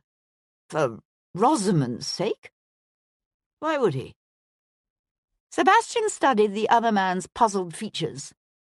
Lady Prescott might have told her priestly little brother about their father's treason, but she'd obviously kept quiet about her own infidelity. Ashley said, "You think I should have taken that chance? Risked seeing my father tried and hanged for treason? Rather than kill a man? Yes." Ashley's lips twisted. My father's life depended on my acting quickly. His life and my future. It's easy for you to stand there, secure in your position as your father's heir, and judge me. You have no idea what it's like to be a younger son, to have to make your own way in the world. No idea. These letters would destroy any chance I ever had for advancement in the church. Believe me, sons of traitors don't rise very far in the ecclesiastical hierarchy. Sebastian was aware of Gibson stirring at his feet. And Earnshaw. The chaplain tightened his grip on the iron bar and raised it like a cricket bat. He saw me in the churchyard. He didn't get a good look at me, but he saw enough that something could have later jogged his memory. The shape of my silhouette, perhaps, or something distinctive about the way I move. I couldn't take the... Ashley broke off as Gibson let out another groan and fought to push himself up onto his elbows. For one disastrous moment, Sebastian's attention jerked back to his friend. He heard the whoosh of Ashley's iron bar slicing through the air and dropped to his hands and knees in an instant before the curved end of the bar smashed into the big velvet-draped casket beside where his head had been. The ancient coffin shattered, raining down splintered wood and the stained horsehair stuffing of its old lining and the gleaming shards of a broken skull. Ashley staggered with the impact, struggling to free the tip of the iron bar from the wood. Sebastian kicked up at him, hitting the chaplain in the knee just as the iron bar popped free of the coffin. Ashley spun around to slam back hard into the stack of coffins crammed into the last bay.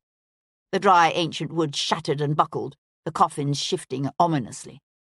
Then the entire stack collapsed in a roaring cascade of broken wood, unfurling brown-stained shrouds and disjointed, desiccated body parts. Sebastian threw himself across Gibson's prone body, his one good arm coming up to protect his head as bits of wood and bone rained down around them. A grinning skull, still covered with leather-like skin and stuck to its frilled pillow by a mass of matted dark hair, crashed into his upraised arm and sent his knife spinning into the rubble. The candle Ashley had balanced atop a nearby coffin toppled. The crypt plunged into a suffocating blackness. Sebastian's eyes adapted quickly to the lack of light. But like most men, the chaplain was hopelessly blind in the dark. He stumbled about, coughing in the dust, his iron bar whistling through the air as he swung like a madman in first one direction, then another, the tip clanging against a stone column, whacking into another stack of coffins. Quietly searching the rubble around him, Sebastian found what looked like someone's kneecap and hurled the bit of bone against the back wall of the crypt. It hit the stones and fell with a clatter. "Devlin!" Ashley swung around, trying frantically to peer into the murky gloom. "We can make a deal. You keep quiet about my secret, and I'll keep quiet about yours." Moving stealthily, Sebastian slipped his good arm beneath his friend's unconscious body. "I know about Miss Jarvis," said Ashley, his voice echoing about the dark vaults. "I overheard her talking to the bishop a couple of weeks ago." Sebastian froze. Ashley shouted, "I know you can hear me, Devlin. You try to pin these murders on me, and everyone in London will know about the bastard you planted in Lord Jarvis's oh-so-proper daughter." His heart pounding in his chest, Sebastian struggled one-handed to lift his friend. "Gibson," he whispered, then froze as a faint glow illuminated the dusty scene. Ashley's candle had not, obviously, gone out. Falling into one of the collapsing caskets, it must have sputtered, only to catch again. Now, fed by ancient cloth and wood, it flared up to fill the crypt with a growing light and the smell of burning hair and wool. "Bloody hell," swore Sebastian, struggling to haul Gibson up with him. But he'd already lost the brief moment of advantage offered by the darkness. With a hiss that sounded like burning pitch, the mummified body in a nearby coffin blazed up as if it were a giant torch, filling the crypt with a surge of light and the stench of burning flesh. "Devlin!" roared Ashley, the iron bar raised over his head as he charged. Closing his hand over a mound of debris, Sebastian scooped up a fistful of grit and smashed bone and threw it in the chaplain's face.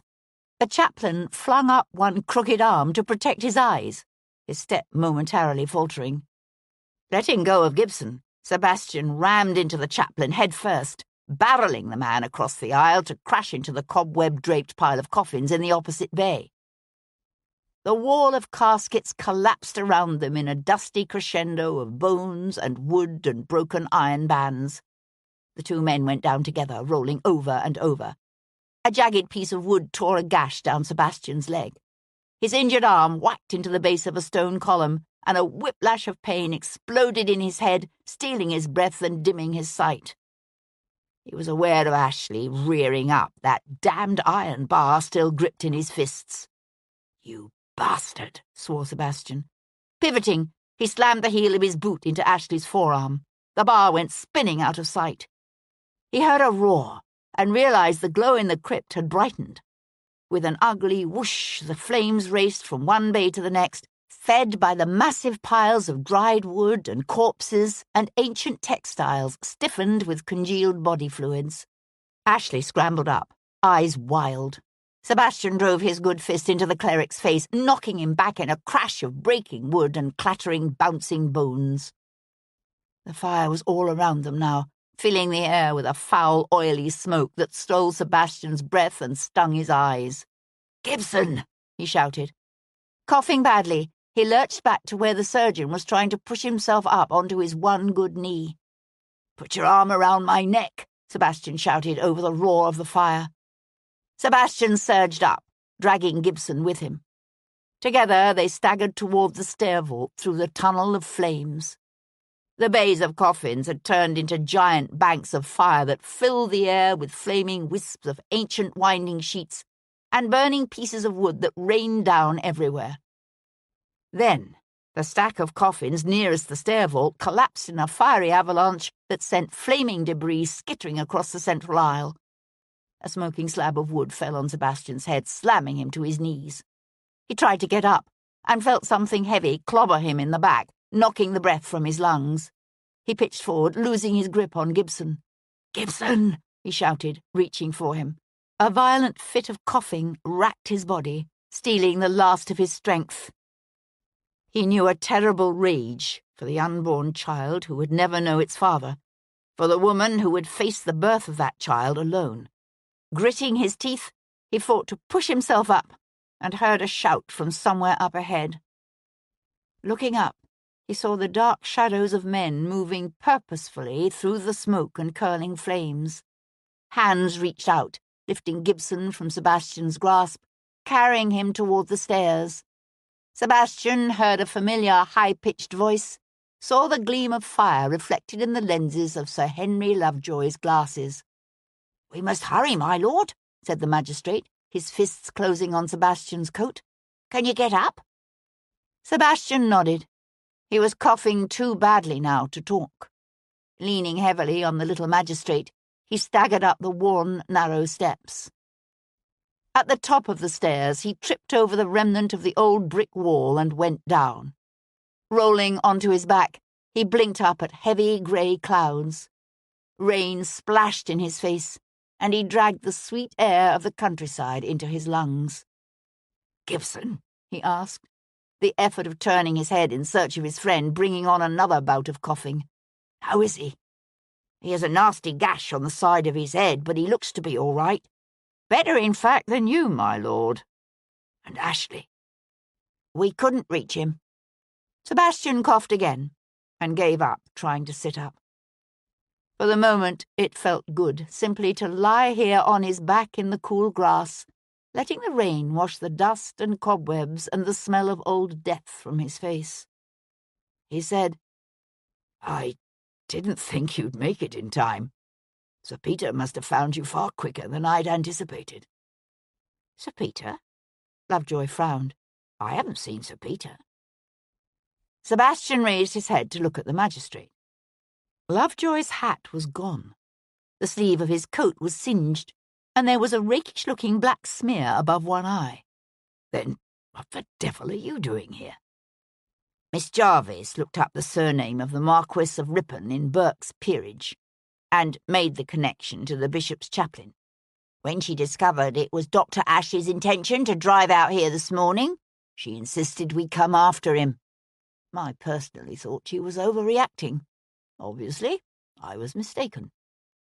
Sebastian let his head fall back against the wet grass and started to laugh.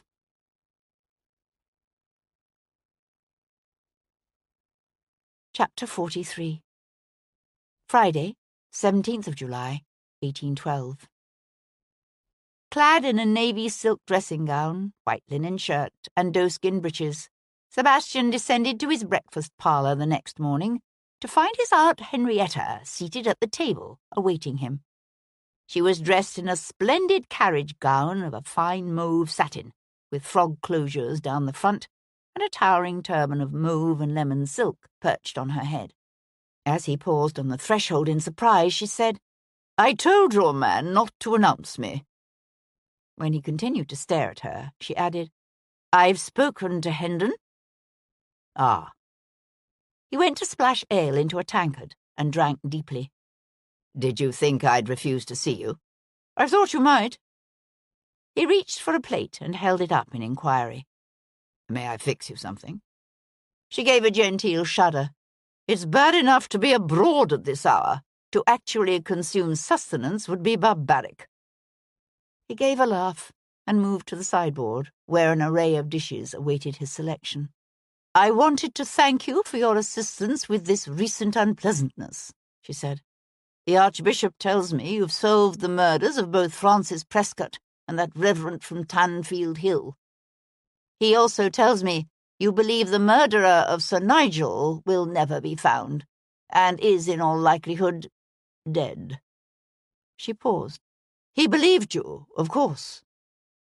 Sebastian looked over at her. "You don't?" She met his gaze and held it. "I know you." He came to sit at the table. "Sometimes it's better that the truth never be known."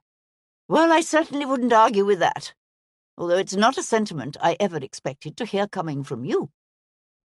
He picked up his fork and then paused, his gaze on her plump, shrewd face. "Have you always known?" he asked. There was no need to say more. One never knew when servants were listening. "From the beginning, yes," she said quietly. "My affections for you have nothing to do with the particulars of your birth.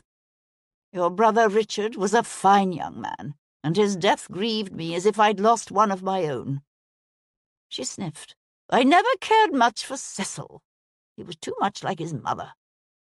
"I rather liked my mother," said Sebastian, "and Cecil." "I know you did. Hendon tells me you have agents in France seeking news of her. Any success yet?" "Not yet." She was silent for a moment, watching him. "I suppose you think the earldom should by rights go to that idiot cousin of yours up north." Like Hendon, Henrietta had never had anything except contempt for Delwyn St. Cyr, the oafish, slow-witted, distant cousin who lived in Yorkshire, and stood next in line, behind Sebastian, to the earldom. Sebastian raised one eyebrow. "You don't?" "Hardly. Delwyn's grandfather, my father's cousin, was impotent. His son was fathered by the local vicar." "You can't know that." "Oh, but I can. So, you see, if you think you are depriving Delwyn of his rightful inheritance, you're wrong. Delwyn is no more a St. Cyr than you are. Less so, in fact.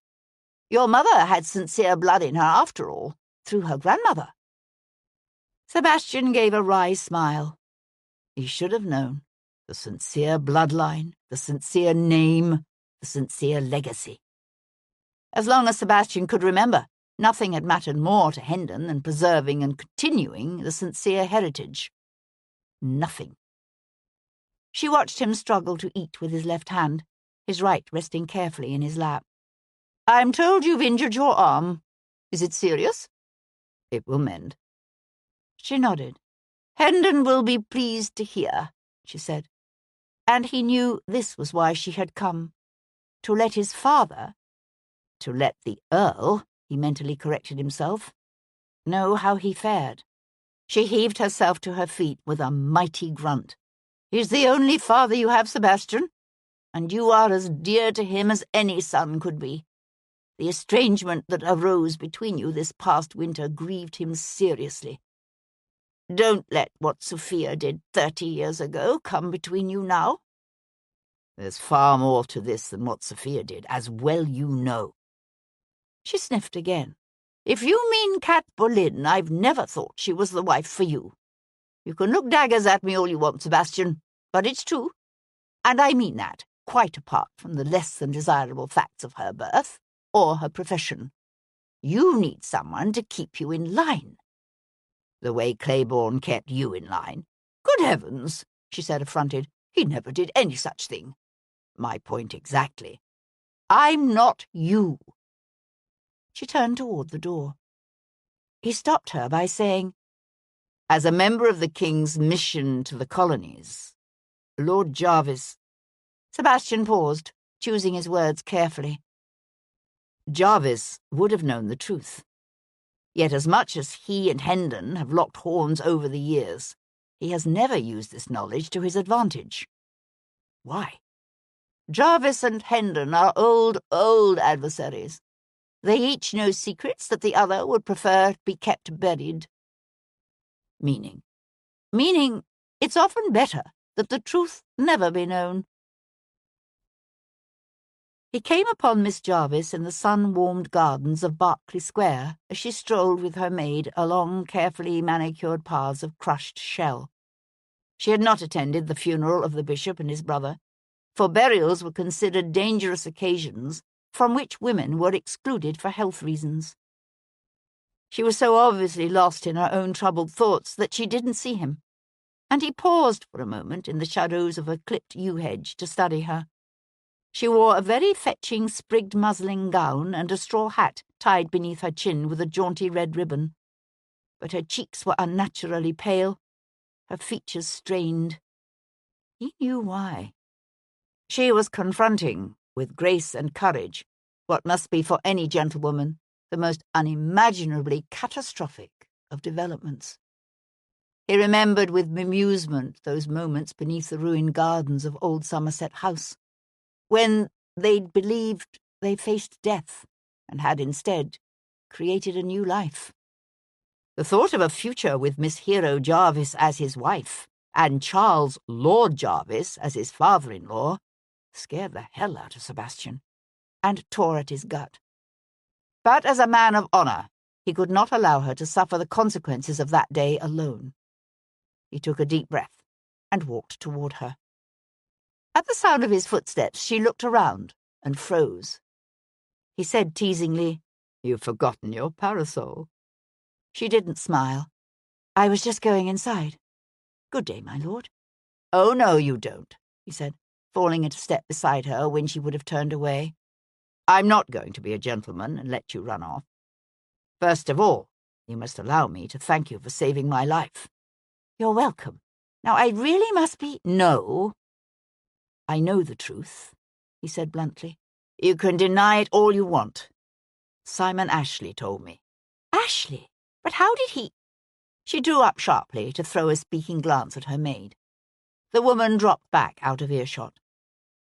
Miss Jarvis continued up the path, her arms crossed at her chest, her voice lowered. "What precisely are you saying, Lord Devlin?" "I'm saying that in the midst of trying to kill me, Dr. Ashley made a rather interesting proposal. He suggested that if I agreed to remain silent about his recent murderous activities, then he would be willing to keep quiet about my unborn child." The air was heavy with the scent of damp earth and sun-baked stone, and a faint breath of lavender. She had the grace not to continue her denials. She simply walked on, her back held straight, her lips pressed into a tight line. But he could see her throat work as she swallowed. He said, "I have in my pocket a special license. We can be wed this—" "No, Miss Jarvis." She swung to face him, her eyes dark with fear and anger, and something else he couldn't identify. "No.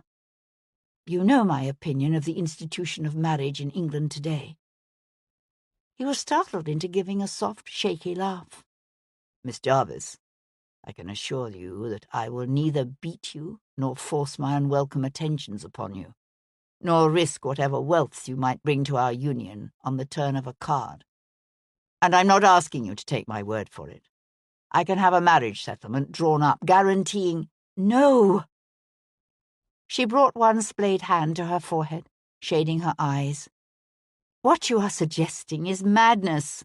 It's madness for you, and it's madness for me, and I won't do it." "If you won't do it for your sake, then think about the child." "I am thinking about the child." He cast a quick glance back at the maid, then leaned toward Miss Jarvis, his voice low and earnest. "You cannot mean to give this child to the likes of Dr. McCain to raise." "What's wrong with Dr. McCain?" In truth, there wasn't anything wrong with the man, except that he wanted to adopt Sebastian's child. Sebastian said, "I suppose his wife's harmless enough, but McCain himself is a stuffy, narrow-minded bore." "There are worse things than being a stuffy, narrow-minded bore." "That's debatable. If you remain adamant in your opposition to marriage, then give me the child. I will raise it." Her nostrils flared on a quick breath. "No." "Why not?" He knew a powerful welling of frustration and anger, tinged with fear. "You must allow me to do something." "Believe me, Lord Devlin, there is no need. I have decided I shall simply go away to have the child, travel for some years to Arabia, or perhaps to the land of the Hindu Kush." "You mean to have the child in Arabia? Are you mad?" "No, I'm not mad. Merely determined to keep both my child and my independence. When I return in a few years' time, the exact age of the infant will be easily obscured. I can present the child as one I adopted during the course of my journeys, and no one will be any the wiser. Oh, there may be whispers, but so what?" He searched her pale, strong face. "You would do that? Have him grow up believing he's someone he's not?" The thought of it tore at Sebastian, a painful rending of a raw wound he knew was never going to heal. "There is no alternative." "Of course there is an alternative." "You can marry me." "I will write," she said. "Let you know the child is well. Now you must excuse me, my lord. I have much to do." She made as if to brush past him, but he grabbed her arm, stopping her. "I can't let you do this." She carefully withdrew her arm from his grasp. "And how, pray, do you intend to stop me?" "I don't know. Kidnap you, perhaps." "Don't be ridiculous," she said, and left him there, to the sun and the soft wind and the faint, lingering scent of lavender. That night, Jarvis put in a rare appearance at his own dinner table. He talked to Hero for a time of the war in the peninsula and the bellicose posturings of the young United States.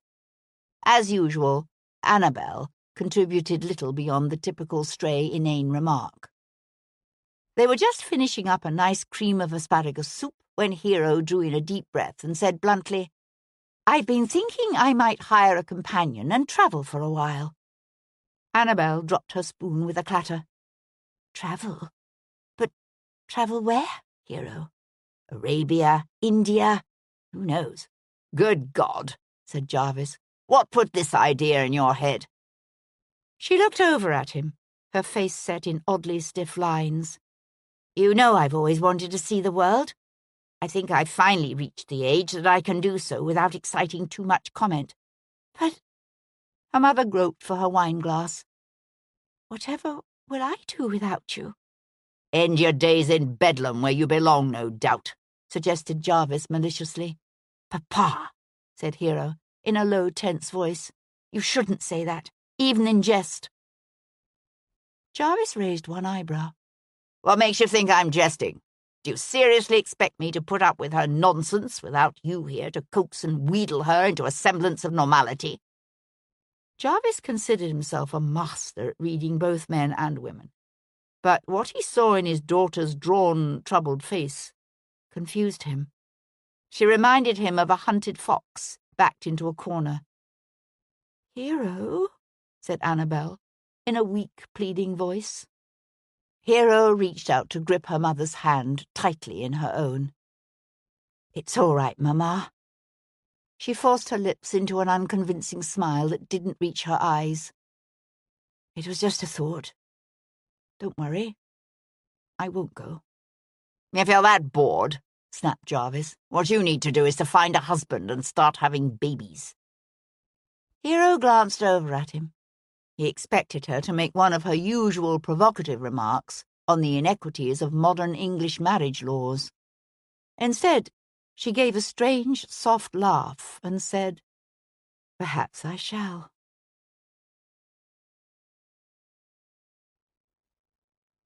The End. This is Davina Porter. We hope you have enjoyed this production of What Remains of Heaven by C.S. Harris. Recorded Books offers a wide selection of bestsellers, classics, histories, and more. So look for us at your public library or on download sites online. And thank you for being a Recorded Books reader.